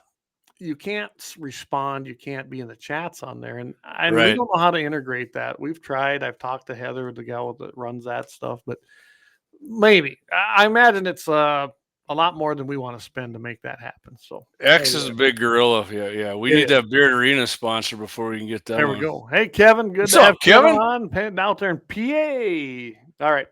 So I kind of looked, and I'm just going to skim this. It talked about how there's been a few studies that examine how firearms were used in the defense of bears, and especially in the early, when they were settling this country, with modern firearms going up against bears versus, say, what they had, starting out. Yeah, that was an interesting article. So this is like your story here, Clay, is like this is where I like the good new days and not the good old days when it comes to guns. Right. Go ahead. The good old days weren't so great. Your chances on a bear attack, the bear definitely single shot lead ball that blows up and splatters, or spears and arrows, if depending how far back you go. Yeah, I mean, if you get him with a spear and an arrow and a good shot, it's over. But then you got to get in real close. Yes, absolutely. And they talked about Christopher Columbus even. When he got here, racist. Yeah, difficulty defending against their food against grizzly bears. And I thought, okay, I didn't realize grizzly bears were here that early, but you find out that And now I did not realize that grizzly bears actually came from Europe and Asia. So probably something else we didn't. I didn't either. But they came from Europe and Asia. That's how they got here.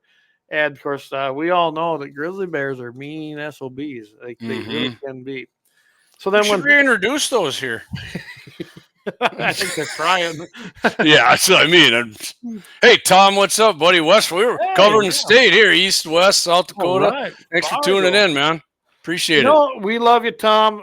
You really should move west. I think you'll love it over here better. Don't forget to hit that like button if you're listening either, or if you're on X, the heart button. And if you're on CommieTube, or as they call it, YouTube, go ahead and subscribe. Go ahead and share it. It's free. Might as well do it. Yeah. If you want to get a membership, we are working on that. We do have one, but it's more of a support mechanism for you. It's like $2 a month. Come on. Hey, if you don't have a membership, it'd be a lot cooler if you did. That's right. And we're going to come up with something too. If you're a member, there's going to be some extra videos, things like that. I noticed a lot of people do. Heck, my son's doing that.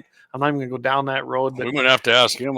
He's got over 15,000 subs in less than 9 months. Jesus. Yeah, and he's monetized it. He's already over $1,000. I mean, good for him. My hat's off to him. But it's a whole different genre than what we're doing. So, all right. So I found out that basically these bears that came from Europe and Asia, of course, they saw them in Alaska. Finally, after the glaciers kind of moved out, they started moving south, and that's how they got into just about every contiguous state in the 48. Now that isn't the case anymore because. So I thought it was weird that how come a bear can't go over a glacier? I don't know. I don't know. They probably just lazy. I mean, bears don't polar bears do that kind of shit? Polar bears go everywhere. I mean, yeah. Anyway, I don't know. Just a weird question. All right, go on, Clayton. Of course, they weren't used to humans. They had developed strategies, so they claim, when they were over in Europe and Asia. But over here, a little bit different deal. And of course, we didn't have firearms or horses when it first started. Which, yes and no. But we'll go with the article right now. They had a difficult time dealing with the grizzly bears. They were much more aggressive than the black bears. So the brown ones were meaner than the black ones, I guess. And they were way larger, which we all know they're larger. Yeah. Grizzlies. Way larger. If you've never seen a grizzly. I'm not even a bear hunter, but yeah, I mean, I remember in the zoo, man, when we had Bonnie and Clyde, they were freaking massive compared to the.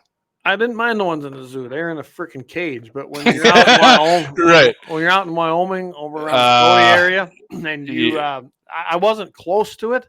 I was close enough. Okay.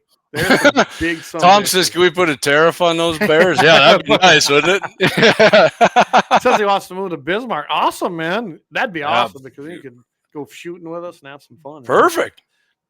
Anyway, they talked about how basically, if you had a coordinated group of men, you could kill a grizzly with bows and spears, but there were likely to be some casualties involved. Somebody was getting fucked up when they did it. So it's like, hey, 10 of us are going out, maybe 7 coming back. I don't know, but then firearms and horses were brought to the Americas. They used grizzly bears and they encountered them. Henry Kesley, he's a British explorer. He made his name in 1691 by killing 2 grizzly bears, which is now Canada. We don't want them as a first state either. Anyway, I mean, keep sending that smoke. We're going to do it and straighten shit out. So no, make them a territory. Then they don't have any representation.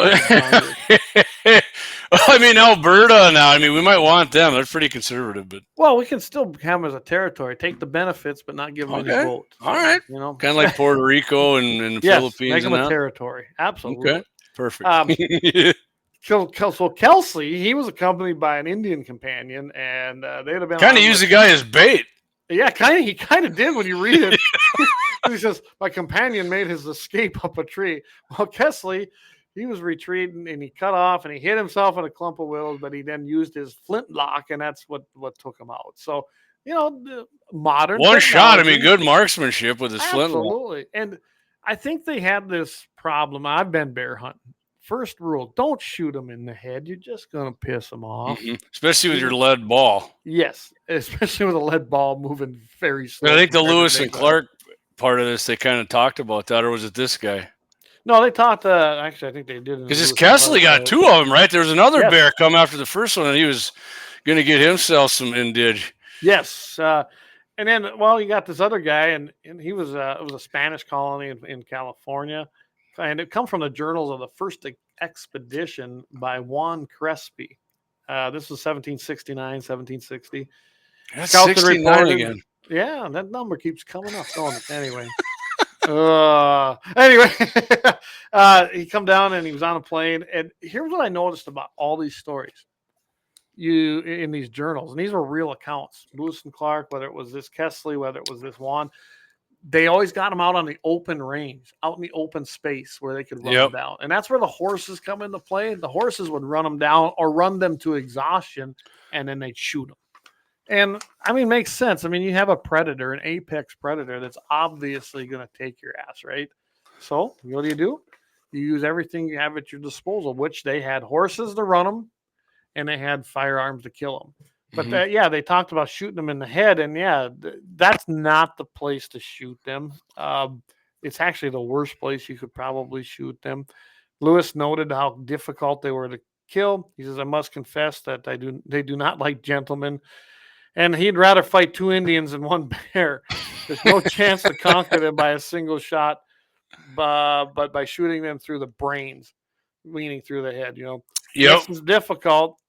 Because of the 2 large muscles which cover the sides of the forehead, and then the sharp projection of the center of the frontal bone, which is also a pretty good thickness. And so they kind of got a pointy bone in their head, or what? And a very thick one. If you shoot a bear in the head, honestly, I'm telling you, I know a guy that shot one with a 300 Win Mag. It went down. So he's like, "Oh, great, I got this bear." This is out in Montana. He starts getting up there, and it got up. All it did was knock him out. Damn. He says, then I had to shoot him again. And he says, "So what if you use a Full Metal Jacket?" I don't know. He wasn't using a full metal jacket. Or you like in Africa, right? They all shoot like solids over there because they got to. Yes. I mean, they're such bigger animals. Big Well, I mean, not if animals. you shoot like a springbok or I something. don't know if you ever looked at a bear skull, and maybe Eric can attest to this too because he's done plenty of them. But they are big and thick and heavy. They're hard to crack. They really are. That's why you don't shoot a bear in the head. You're just going to piss it off. And like they talked about in his articles that they were shooting them through the back, kind of through the spine, through the lungs. That's a good way to do it. Or if you get a good lung shot or heart shot, that's the way to do it. Try to go through that chest area. And then the best way to describe it is a bear. If you look at them, especially when you start skinning them out, honestly, they look really, it's kind of weird. They look like a human. They really do. They just, when you lay them out there, they're bigger and broader. I've been bear hunting. I never took one myself, but I've been with several guys that did. It was a lot of fun. And up in Minnesota, and those were just black bears, but they look similar to a human when you get them skinned out. It's kind of eerie, honestly. So, and I just thought it was neat that as it progressed, you had spears and arrows. The Indians kind of could do it, but as we all know, the Indians are good at, especially Sioux out here, running buffalo over cliffs. That was the way to kill buffalo, right? Yeah. Why bother with them, right? Hey, and they didn't just pick one out and so we're going to make a rug. They run all them bastards off. Yes, they did. And then we feast all winter long and then some. Yeah, it was great. And I just like how they use this and talk about how once the arrival of guns and the arrival of horses made it very, very much an upper hand for the settlers. And of course, with the rest is history, right? They talk about how 8 shots were fired in this one deal. This was Sir Samuel Baker. He noticed combination of a cartridge, a pistol, and we're talking about, remember we were talking about flintlocks, muzzleloaders, and then they went to the cartridges and talked about how that was a huge thing in killing grizzly bears. In fact, Baker was so impressed with the Colt revolver that got used that he ordered one for himself when he returned to England. So that made a big impression on him. Because bloody hell! Yeah. Them damn Brits. So I just thought it would be a great little article to put in here. I'm going to hold on a minute here, Clay. What about Louis and Clark there when they went? They killed like 33 of them on the expedition. They did, yeah. I guess 33 bears and several got away the way it sounded. Yeah, a bunch of them wounded and ran off, and I think nobody got killed.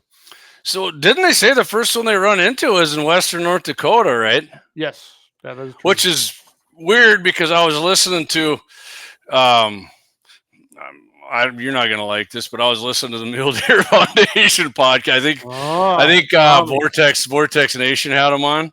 Okay, but they said they were talking about mule deer, which is the story reminded me of that because the first mule deer that the white man ever seen in North America was seen by Lewis and Clark. They ran into them in western North Dakota. Yeah. We had bears, and there were bears in every single state at one time. And Lewis and Clark actually had air rifles. Clay and I'm not saying that's what they killed these bears with, but I mean we were on with Sly. What the heck was Sly's name from KFYR again? There, we were on with him on the TV there, and in the crosshairs. I think we talked about with Jay Dillon. Yeah, sorry, Jay. I think we talked about the air rifles there, but yeah, and we do have them archived on the website. I mean, that's a lot of bears. They killed 33 freaking bears, and they wounded like 20 some, right? Yeah, they said here they had between 50 and 30 members in their expedition, depending on where they were. They killed 33 bears and at least 10 grizzly bears were wounded and escaped. In spite of the number of bears taken and wounded, not one single person expedition was killed by a bear. They had people killed, but not by a bear. Thank God for them guns. Yeah.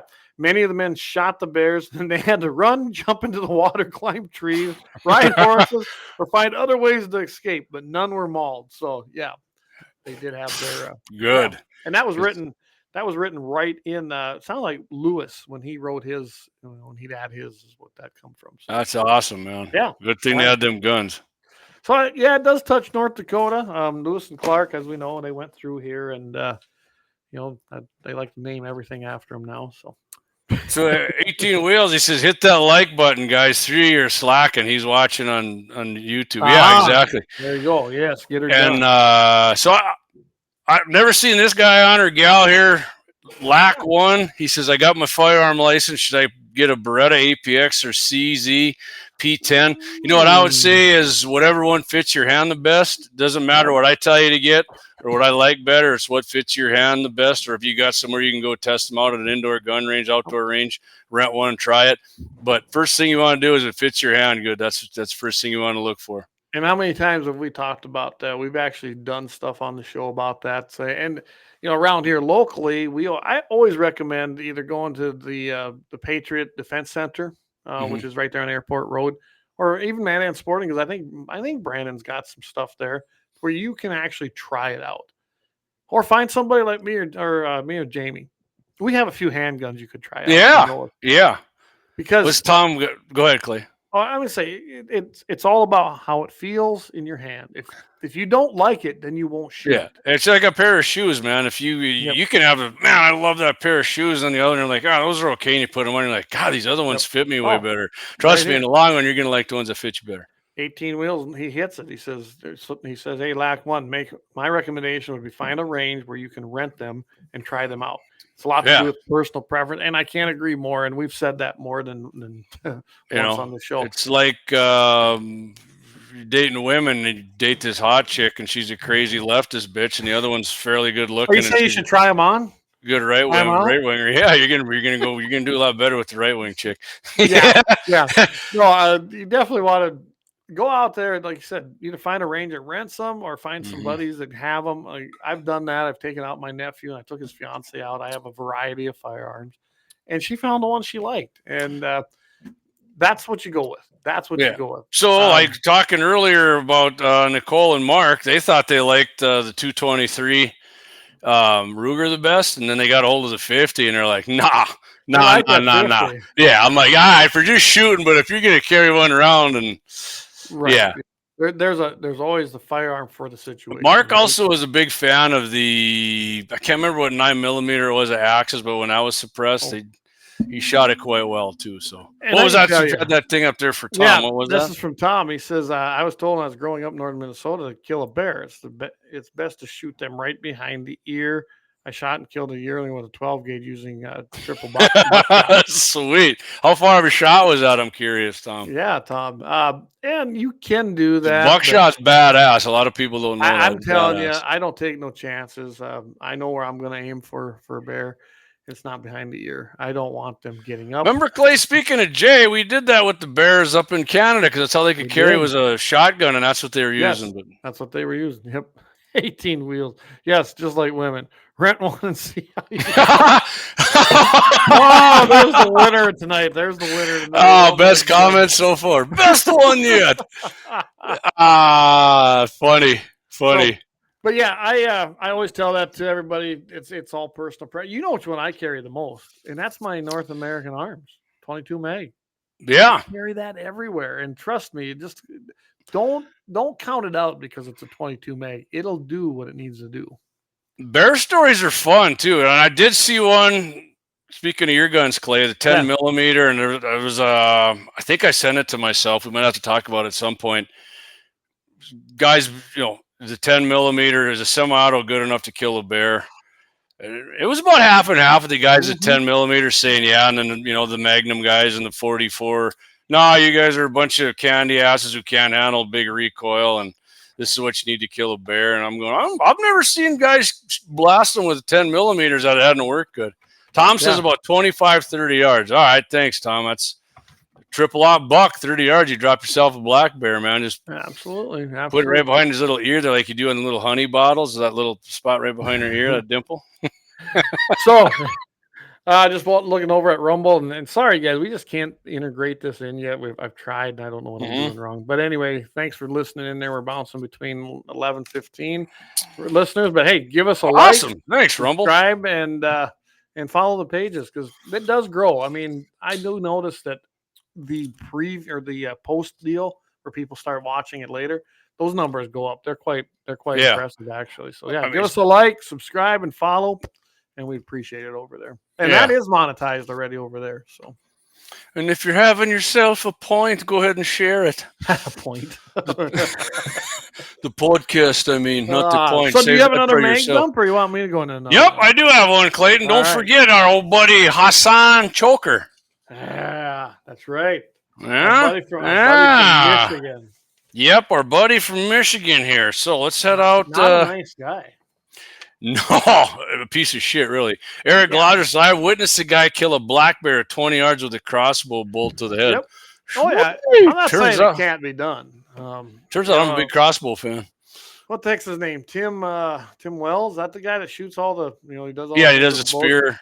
Well, he's the guy that in his intro video he shoots a freaking grizzly up in Canada with his bow and drops it with it. So that was isn't it like it's a recurve too, ain't it? Yeah, so it can be done. I'm just not good. Better you than me. I'm not doing that shit. I will say I want to get one of them spears, and I seriously, when the next time I go to Florida to go hog hunt, I want to sit above and get them hogs to come. I want to sit there and just freaking caveman it and throw a spear. All right, Clay. You really want to impress me? Do the John Rambo and tie your knife around just a stick and. Yeah, well, no, I'll buy a good one. All right, let's get out here to Detroit here. So, oh yeah, Detroit. we just had one of these guys down in Colorado. Actually, he followed through with it. He did try to buy a gun, actually, right? By the way, they detained that guy's whole family now. ICE did. Sounds like they're all going to be. Well, yeah, Clay. Our judge said you got to release them. I don't think they're gonna.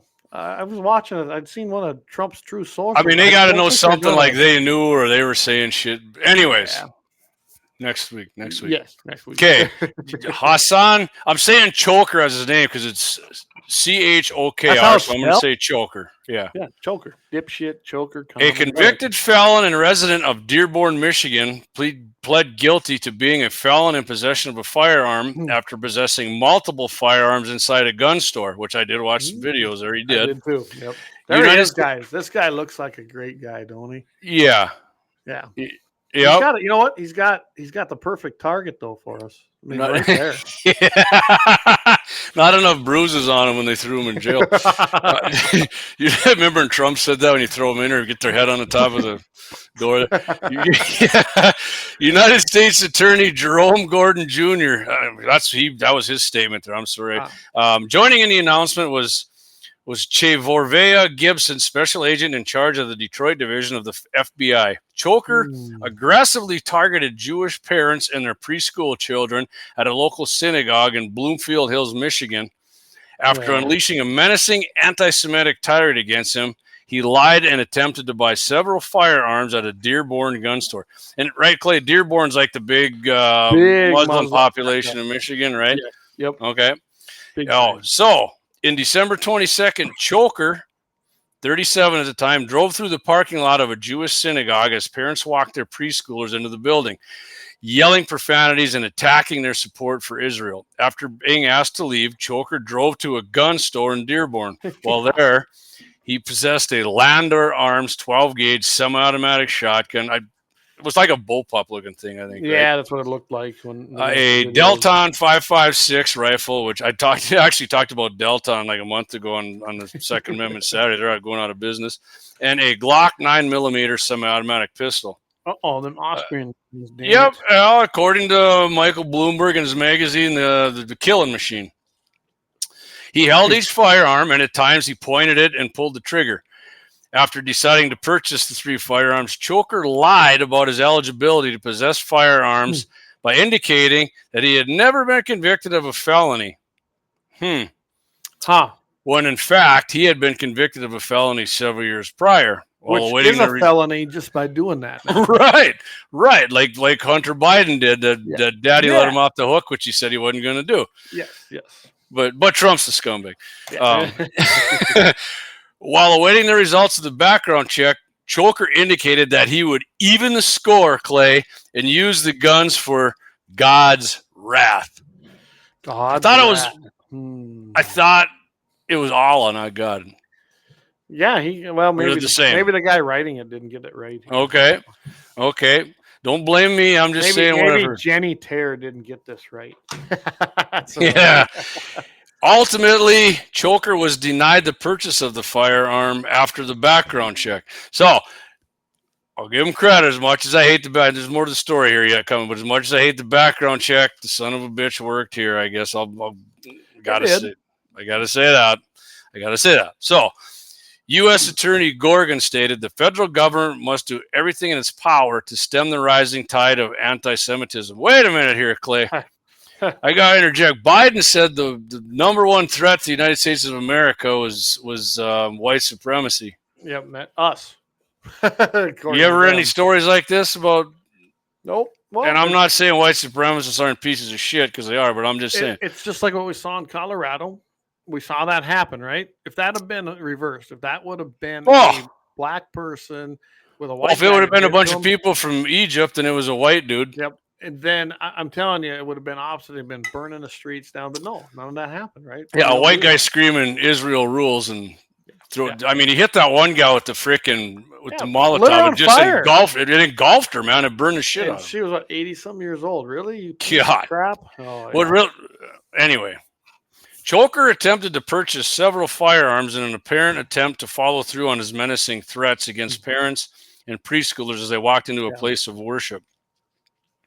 This represents most Americans' worst nightmare. Yeah, I mean I mean, my kids in there. I mean, that's and this chicken shit was going to go into a bunch of little kids. He wasn't going after adults.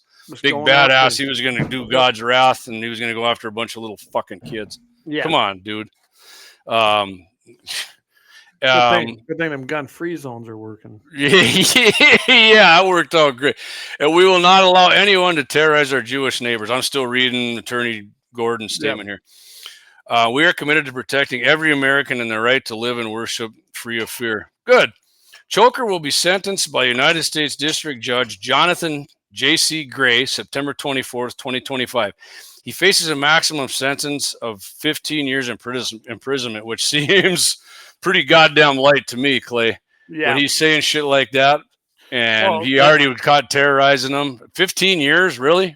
And a $250,000 fine, which I'd love to know how he's going to pay that. So this guy, like right now, is like 40. 15 years, he's 55. He's like this crazy bastard. He ain't gonna change his mind. No, he isn't. It's just no big deal to him. I mean, if you work in a preschool and you're Jewish, I would recommend get yourself some Jericho or some IWIARs. Yeah, I bet you money the guy will even get paroled before the 15 years. Oh, especially if a Democrat gets in the presidency. Did you see these guys out in his court appearance when he was doing it? They do everything via internet. I did not see that. Well, he actually pulled his pants down and exposed his rear end to the judge to protest his arrest. So real good guy there. Yeah. Unbelievable, really. Wow. The guy in Colorado wasn't any different. He was proud as hell of what he did. Oh, yeah. He was just thought that was the greatest thing ever, and he's still, like I said, he's an illegal alien, everybody. He's an illegal alien. Illegal. He'd been denied a work visa. Didn't matter. Then Biden and company. Biden let him in here. Shit, this guy might be a Democrat. Leave him here. He's probably gonna vote for us. So, I love it. I seen an interview with Tom Homan, and Tom Homan's like, "It's gonna take us 10 years," he said, to even get a grip on this. That's Speaker, the Democrats' leader in the House, there, Hakeem Jeffries, Clay, it wants to expose every single ICE agent. Yep. Because they're wearing a mask because they're threatening their families. The cartel is going after the ICE. They're sending them personal messages, and they got pictures of their kids going to school and shit. And Hakeem Jeffries wants them all to have their faces out there and take their masks off. Jeffries, you're a piece of shit. You're an anti-American. And he's sitting there trying to quote like the founding fathers and shit. You're a fucking commie, dude. You're the fucking Nazi. He's the problem. He's the problem. He is the problem. Basically, him and Ted Cruz got into it as well. And you know what? Fine. You guys can spew your hate and your rhetoric. It's not landing on our ears anymore, and we're in control. So that's what exactly. Eric says Colorado will use this to continue to criminalize the gun. They did. There was a story, Eric. I've seen it actually. Yeah. I think Clay, did you send that to me, or did I see that somewhere? I may have. I don't know. I sent. I was thinking that'd be a good one for Todd. Yeah, I think it was Jeffries and some other dipshit. Trying to talk about more gun control. And he used a fucking gun. Yes. So I'll tell you what, maybe this is a good time to do a quick break and maybe get a quickie in. Bring up that video you wanted me to bring up, and maybe that's how perfect. Let's do it, Clay. So if you guys in Brandon Herrera, and I told Clay, some of you are probably gonna get mad at me, but I don't give a shit. I'm gonna incorporate this into the big beautiful bill. I'm gonna skip this mag dump because we're getting close to it. All But right. I'll probably use this on Friday with Todd, and that's down in Florida with the open carry. But yeah, let's take a quick break and then we'll Okay. come back because I agree with this. So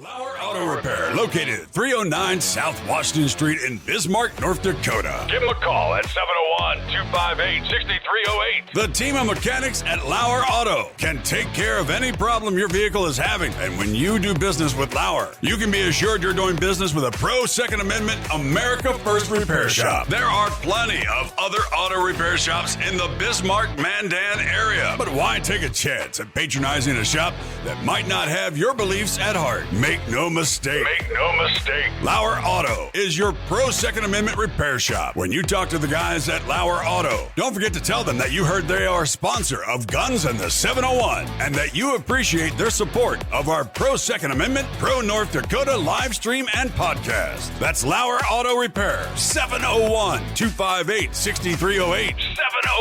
701-258-6308. Located 309 South Washington Street in Bismarck, North Dakota. Experience the exhilaration of power in your hands at Bloodline Kinetics. Why Cerakote? Simply, it aids in firearm preservation while also giving your piece a unique look. Barrel threading, NFA laser engraving, bolt handle threading, mount, level, and bore, sight scope chamber, rebarreling, and much more. Bloodline Kinetics is meant to reflect a long American lineage in gun ownership, who stand for the Second Amendment rights, Bloodline, and the science behind gun accuracy. Kinetics. To some, it's just a constitutional right that can go away. To us, it's in our American bloodline, and we believe it should stay that way. Here at Bloodline Kinetics, we understand that hunters, sportsmen, women, and gun owners should have a quality firearm. Stop and see us at 2008 Morrison Avenue 2 in Bismarck, North Dakota, 58504, Monday through Friday, 8 a.m. to 5 p.m. Call 701-390-7997. Visit our website, bloodlinekinetics.com.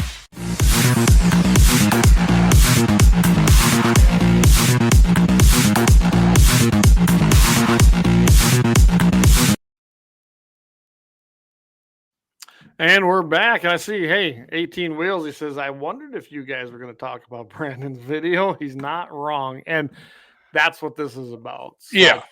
You don't know who Brandon Herrera is? The guy's one of the biggest gun tubers, if not the, and millions of followers. But and it don't get any more hardcore than that. Brandon ran for a House seat in Texas against a entrenched incumbent establishment guy. Damn near beat him, but didn't. Gonzalez, I think, was his name. And, yeah, he come up a little short, but hey, you know what? I think you got to give it another run. I like Brandon. He's got a good take on shit. I mean, with either you get all or nothing.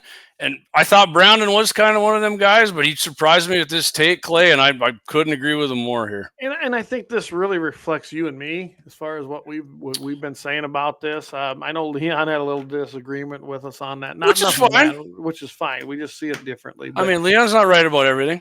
But you know what? If he follows through and gets on here, he can say whatever he likes, right? Right.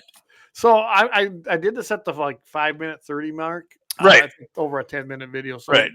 So if it missed it, Brandon said he wants to talk about the coming up in the big beautiful bill. You know, some people say the NFA just needs to be completely fucking dissolved, and Brandon kind of hits on that. Yep. So all right, take a listen. We'll talk about it quick afterwards. Yep. I feel like I kind of just have an obligation to talk about it. Gun owners, learn to take a win. I've touched on this briefly in previous videos, but it's really coming to a head right now. I've heard from multiple people that I trust on Capitol Hill right now that there is a growing frustration from the powers that be with the 2A crowd. Because no matter what they try to do with stuff like the ATF, there's always this feeling of it's not good enough. So they're getting tired of fucking trying. Like word breaks that Cash said he's gonna slash 1/3 of all ATF agents. Fuck you, it should be 100%. The big beautiful bill that cleared the House now includes the Hearing Protection Act and takes suppressors off the NFA. Fuck you, we should repeal the entire NFA. Shut the fuck up. God, I am fucking begging you on handed knee to just say thank you when somebody gives you more of what you want. Hell, this is why Democrats have been kicking our ass, frankly, when it comes to gun rights for the last 100 years. Because they do it one little bite at a time, and they celebrate their wins, regroup, and go right back to pushing forward to what they really want. That strategy has gotten them the NFA, the GCA, the Brady Bill, and a million other tiny little regulations that just death by a million pinpricks have been fucking over the gun community. Yes, I want the ATF gone. Yes, I want the NFA gone. Those are all things I'm actively pushing for. But I swear to fuck, if anybody embodies the expression of letting perfect be the enemy of good, it's been that vocal sect of the gun community lately. Some people have their head buried so far up their ass that if a bill doesn't perfectly contain every little thing they've ever wanted, they call you a bootlicker and then they shit in your Cheerios. Here's a little practical civics lesson for you. Now, there are like a handful of politicians in DC that I trust to actually do the right thing just because it's the right thing, right? Do you know what all the other ones are motivated by? Money and political capital. Now, if a politician decides, maybe I'm going to spend some of my precious political capital to go out on a limb and put some pro-gun provisions into this bill, whatever that bill may be. They stick their neck out on the line trying to appease gun owners, and we act like ungrateful fucking brats. Do you think they're going to be in a big hurry to do that again? That's like a story I remember Cody telling me when he was in New Orleans. Him and his son John, try to do a good thing. They go out and buy some pizzas for homeless people that are there on the street. He tells John to go hand this pizza over to this homeless guy. And instead of being grateful, the guy's probably hungry, fucking free pizza. He turns to John, who's maybe not even a teenager yet at this point. He said, "Where's my drink?" That's the sort of attitude that the gun community can't afford to have. Well, I shouldn't have to be grateful to them for following the Constitution. Sure, I agree with you in theory, but that sort of spit-in-your-face attitude is why we have so many politicians in this country who fucking don't. So when Chip Roy, when Andrew Clyde, and representatives like that who dug their heels in to fight for us to get suppressor deregulation, instead of saying, well, the Short Act wasn't on it, so you guys failed, you're all the same, I hope you get hit by a bus, traitor, we say, thank you. Fuck. Man, I'm really glad I got that off my chest. That felt good. I guess the reason I get so upset about it and that I feel like it's so important to talk about is that we just have such a cool opportunity right now, and I don't want to fuck it up. We have one of the best opportunities I've seen in decades to put the smack down on the ATF, to get suppressors off the NFA, nationwide reciprocity, getting nonviolent felons their gun rights back. There are so many irons in the fire of just good shit that's happening right now. I feel like we can't afford to fuck up this momentum and let perfect be the enemy of good. Because that's what gives us the leverage to be able to ask the administration not to do stuff like this. Because when we act like black pill doomers all the time, we lose our political capital. And we need every fucking ounce of that we can get if we're gonna make the change we want. So, thanks for coming to my TED Talk. I don't know, guys, feel free to tell me I'm off base with this, but to me, with my knowledge of just what's happening in the political situation in Washington, this just seems like a no-brainer to me. And please, like I said, get vocal about how much the gun community does not want the ATF to merge with DEA. Because if they go forward on this thinking that this is going to be a win for gun owners, we're fucked, and I'm not sure we'll be able to unfuck that. So be vocal, tag the DOJ, tag the Deputy AG, and let's keep this momentum up, because the next fight is with the HPA in the Senate. That wraps up what was accidentally a very serious episode, but I promise more silly shit, more shenanigans soon. Got a gun meme review coming out pretty soon. I don't know if you can guess what that's going to be about. I just feel like stuff like this is way too important to not talk to you guys about when it comes up. I love you all. I'm sorry I got mad. For real, guys. I appreciate you, again, staying to the end of the video. And as always, I will see you in the next one.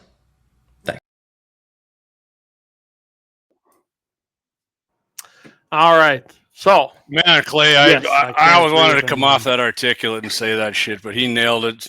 And he actually has spoken in front of Congress about stuff like that too. So, and I sent that to Clay, and I said, I not only does that in my mind pertain to just to the gun issue, which he nailed that. I mean, so hard he nailed it, but we got that going on with the big beautiful bill. We got people pissing and moaning about that shit right now, and I get it. Spending's out of control. It is. Go ahead. let's look at it this way. This bill is going to pass. Okay. It's going through the Senate. Trump wants this bill. It went through the House. Okay. Well, as far as the NFA goes, it's a reconciliation bill. And if you don't understand that, go look at the frick up. Okay. They can't do some things. But if we can get the $200 tax stamp removed, that's and make it win. just when you buy it, you just go in and buy it like a gun. You do your background check and yes. And it looks like that has. I was just looking at. I was talking to a couple guys that are out there right now, and it honestly looks like it's going to. Yeah. That's going to make it Yeah. through the Senate.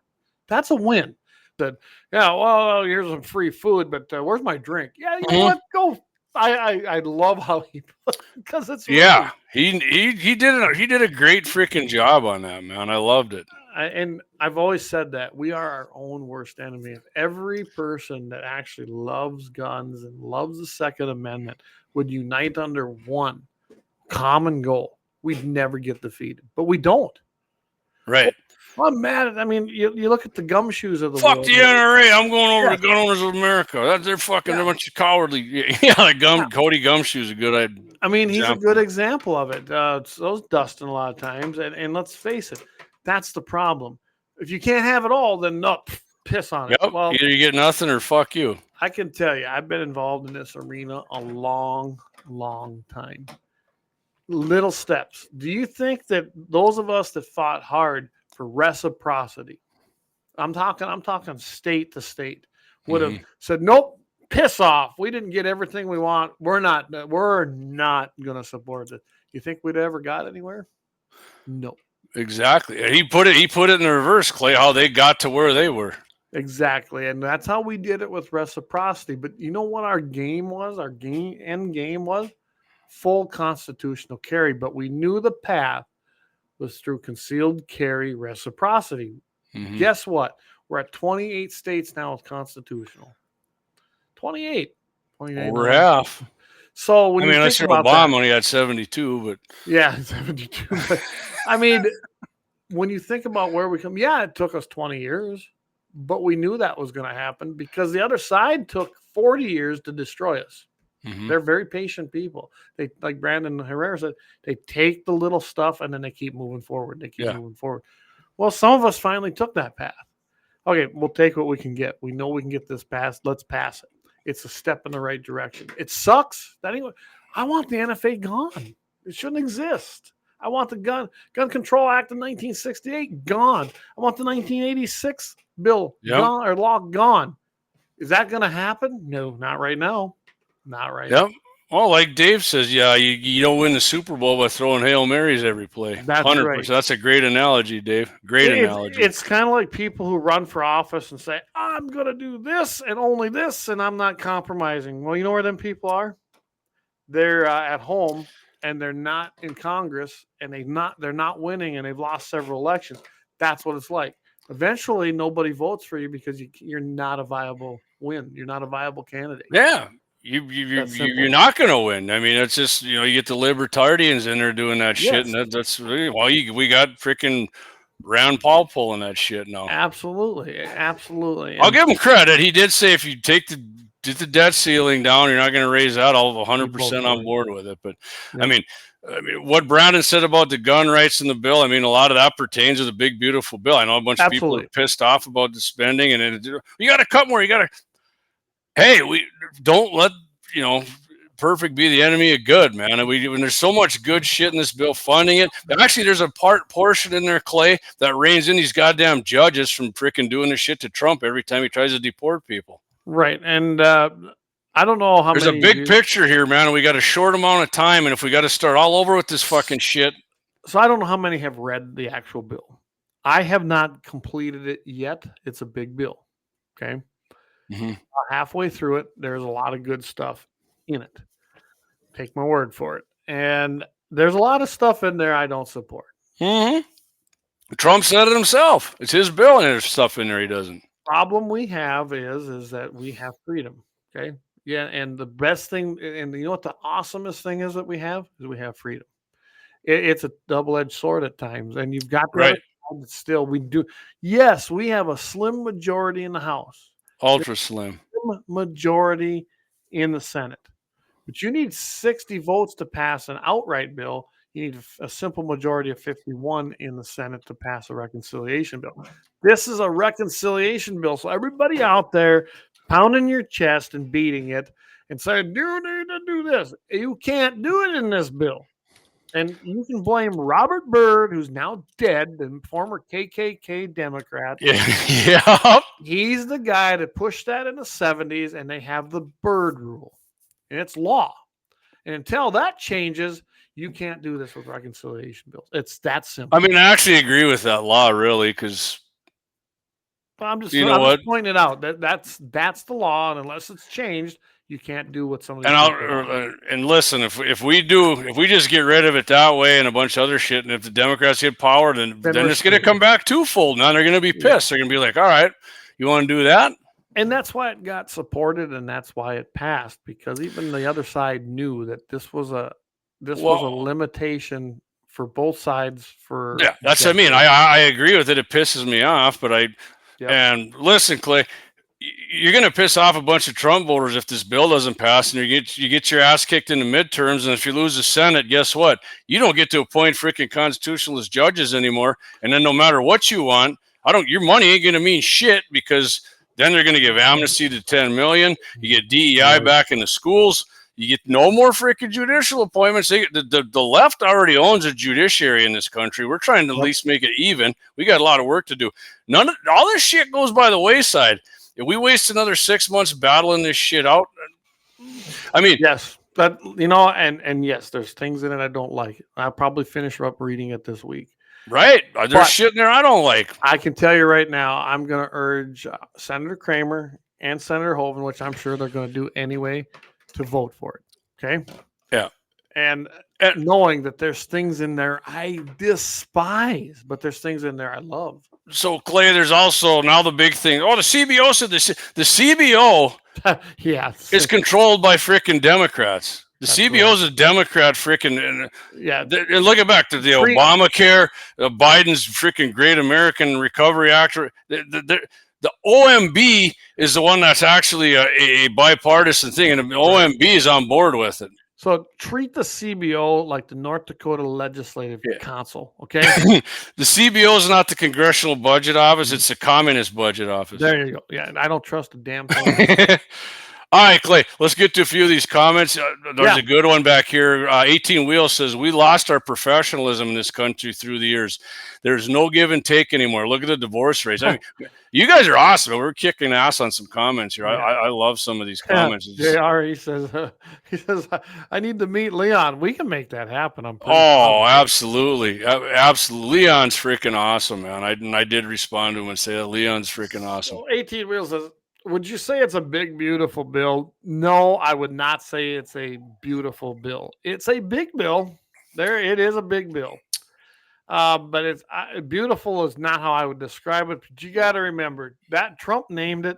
Trump is a big, boisterous man, right? Yep. And he named it, and that's what they went with. And that's just bad. That's semantics, but it's not. I would say, Clay, it's a big necessary bill. No matter, even the spending sucks in there. I mean, it is going to the spending is reduced massively, but you're forgetting all the money that's coming to the table. What about Doge? They're voting on the Doge freaking cuts separately, man. And as far as the Elon getting pissed off about it, dude, you didn't fucking come close to your fucking mark of cutting shit in the government. You didn't sniff how much you said. So don't bitch at Trump for spending when you didn't come close to your shit either, dude.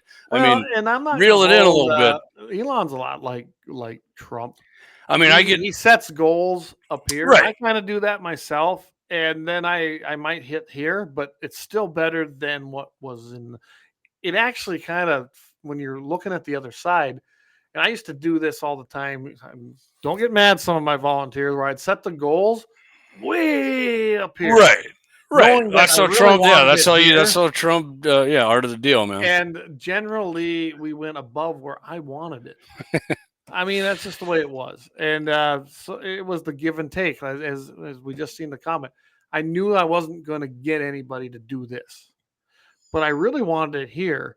I knew that they'd be happy here, but I could usually get them to meet here. and it worked. We had one of the most successful regions in the area, didn't we? In North and South Right. Dakota. Oh yeah. I mean, you had more friends NRA banquets, and I mean, More it seemed like money, there was more- one every weekend, man. I mean, we went in at our state fund committees and had, $500,000 Gobs to of money. spend, and in North Dakota, and then I started pitting South Dakota against North Dakota, going, "Hey, you guys are kind of slacking here. These guys got $500,000. You guys only got 300,000 to spend." Yeah. So, but now they got 30. And by the way, Clay, they're not done. I mean, picking it apart in the Senate. So No, they're not. The Senate bill is going to change some things. It always will. That's the nature of the beast, and we'll see what happens when it gets kicked back to the House. It's going to be somewhere in there. I don't think you're going to see the Second Amendment stuff stripped from it, though. I really don't. Dave says you can't do great things with average standards. Exactly. Yep. Exactly. I've always shot for the stars myself. That's where I'm at right now. You know where I'm at, Jamie. I'm not going into that stuff, but let's just say I enjoy life right now, right? Yeah, And, absolutely, man. It isn't because I said, "Oh, you don't think I can do it." I was like, "No, I'm going to do that." Well, you can't. Well, now I'm really going to do it. Yeah, Clay's got the right attitude about shit like that. Man. Let's see. Let's get back to some of these comments. JR says, "I need to meet Leon."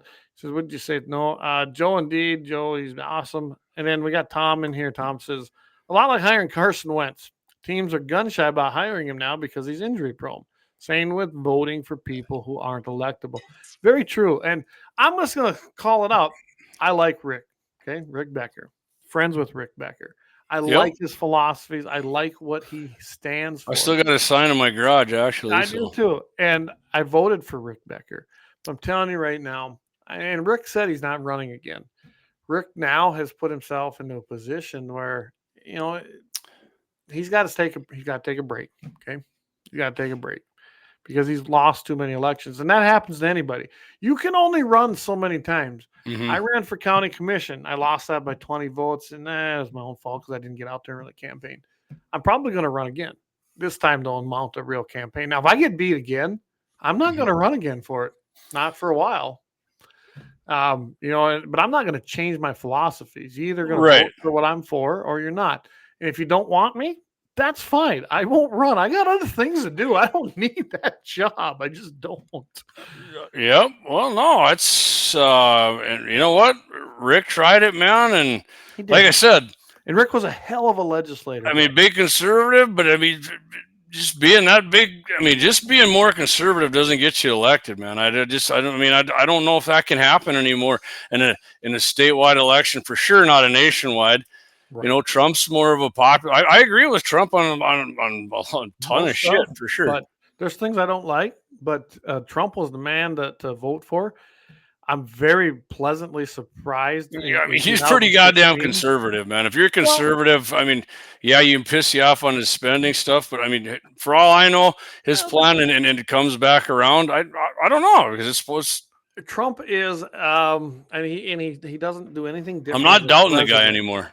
I mean, he does nothing different as a president. Trump is a roll the dice guy, put everything on black and see if it works. And if it don't, then we'll recover. I mean, he ran his businesses that way. That's how he got where he was. If you've never listened or heard or read The Art of the Deal, do it. The man would risk everything because he knew he was right. Okay. I'm not a lot different than that. I've done that with this place. I've literally rolled the dice on stuff.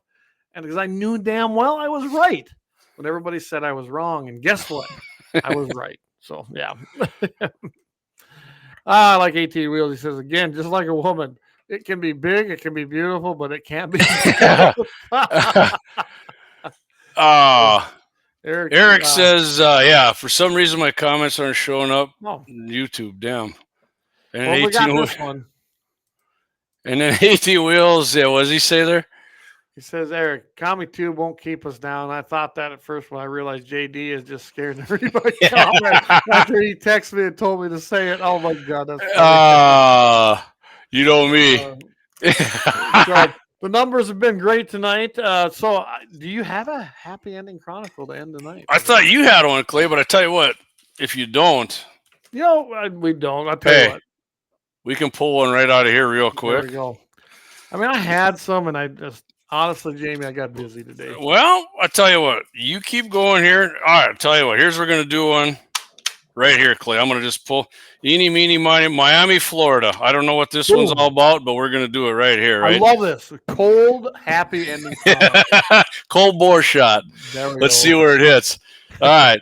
3 men began arguing in a busy art district area of Miami, Florida around 7 p.m. on January 30th. I know this. A witness recorded the scene, showing the 3 men circling, with one man seeming to make threatening advances toward another as he continually tried to back away. The aggressor suddenly lunged with the knife. Yeah, you come at somebody with a knife. He wounded the retreating man in the arm, Clay. You know, I suppose he put his arm up. Somebody lunged at him with a fucking knife.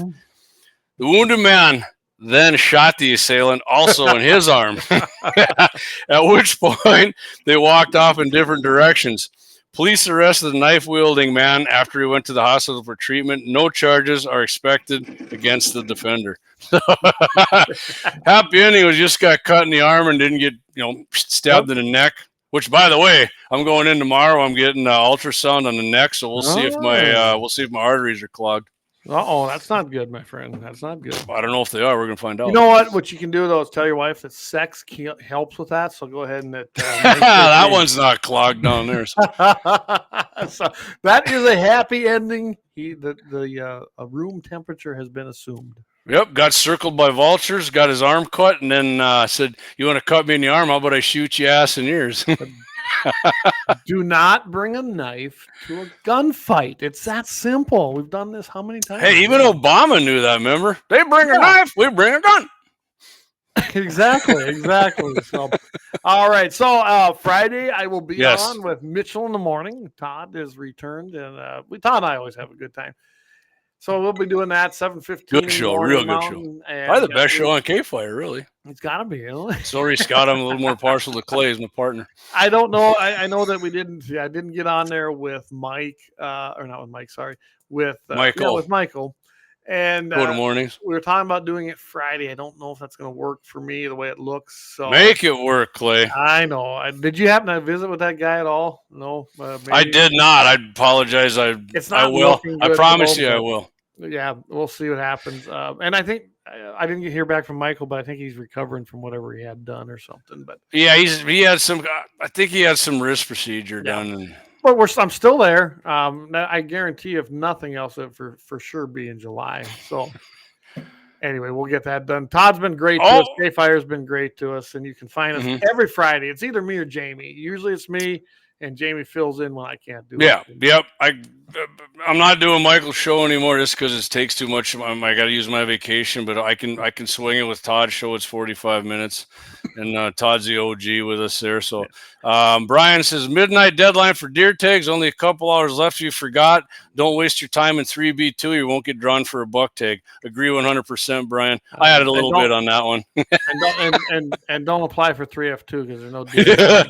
18 wheels and dozen 6-shooters. Happy endings are the best. I could not agree more, brother. They are the best, and I'm really hoping for one. Anyway. Lee says 18 wheels, dozen 6-shooters. Leon, get your happy ass on here and do a show. Yeah, I know. We got to get him on. And Leon has some great content, and I'm guaranteed. Oh, absolutely. Absolutely. If he's using our platform, which I think is the best option to do, how fun will that be to just hop on and surprise him once in a while? Yeah, what's going on, man? Go, hey, man, how you doing? Come on, Leon, you're getting too conspiratorial here, man. I got to jump in and bring you back down to earth. Yeah, great. I love it. So, yeah, like I said, I'm going to be busy this weekend. I know that, which is a good thing. I got a lot of things going on here, but I will be hanging soon. So, Jamie might end up. We might have to try and find I talked to Deke. Deke might be filling in maybe in July for me once or twice. So whatever. Deke can't do it. I'm definitely capable of soloing it, but I haven't been out with Deke in a while. I'd love to do it. Yeah, I mean, I see he got them new fancy earbuds with guns. Yeah, he did. We got to give him a reason to use them. So, but yeah, I know you can solo it. You've been doing that since you was a teen. You're good to go. Right on. You didn't catch that, did you? I didn't. What about me? Listen, you've been going solo since you was a teen, so you're Oh good. yeah, I mean, first time I had sex, I was alone in a dark room, man. There you go. All right, everybody. Oh, Dave, Hold on here. Dave's got 1,000-yard championship in Moffat this weekend. All right, Dave, bring the Putting trophy my money on Dave HaHa Nerp to win this son of a bitch. Hell yes. 18 wheels. It's so a conspiracy theory until it's true. That's right. And I need new ones because a lot of mine came true too. So. That's true. A lot of them did come true. Hey, everybody. Unless you got something else. I don't, Clayton. Fun show, man. Appreciate everybody show. tuning in. Hell of an audience tonight. Love it, guys. Had a lot of fun. Thanks for everybody. We hit some good numbers tonight. I think if I add them all together, we're just shy of 100. So thanks a lot for tuning in. Guns in the 701. Hopefully I get the updated site with this stuff on there. If you want to purchase it, it'll be available. And we appreciate the support. So with that, everybody, keep your powder dry. We'll see everybody next week.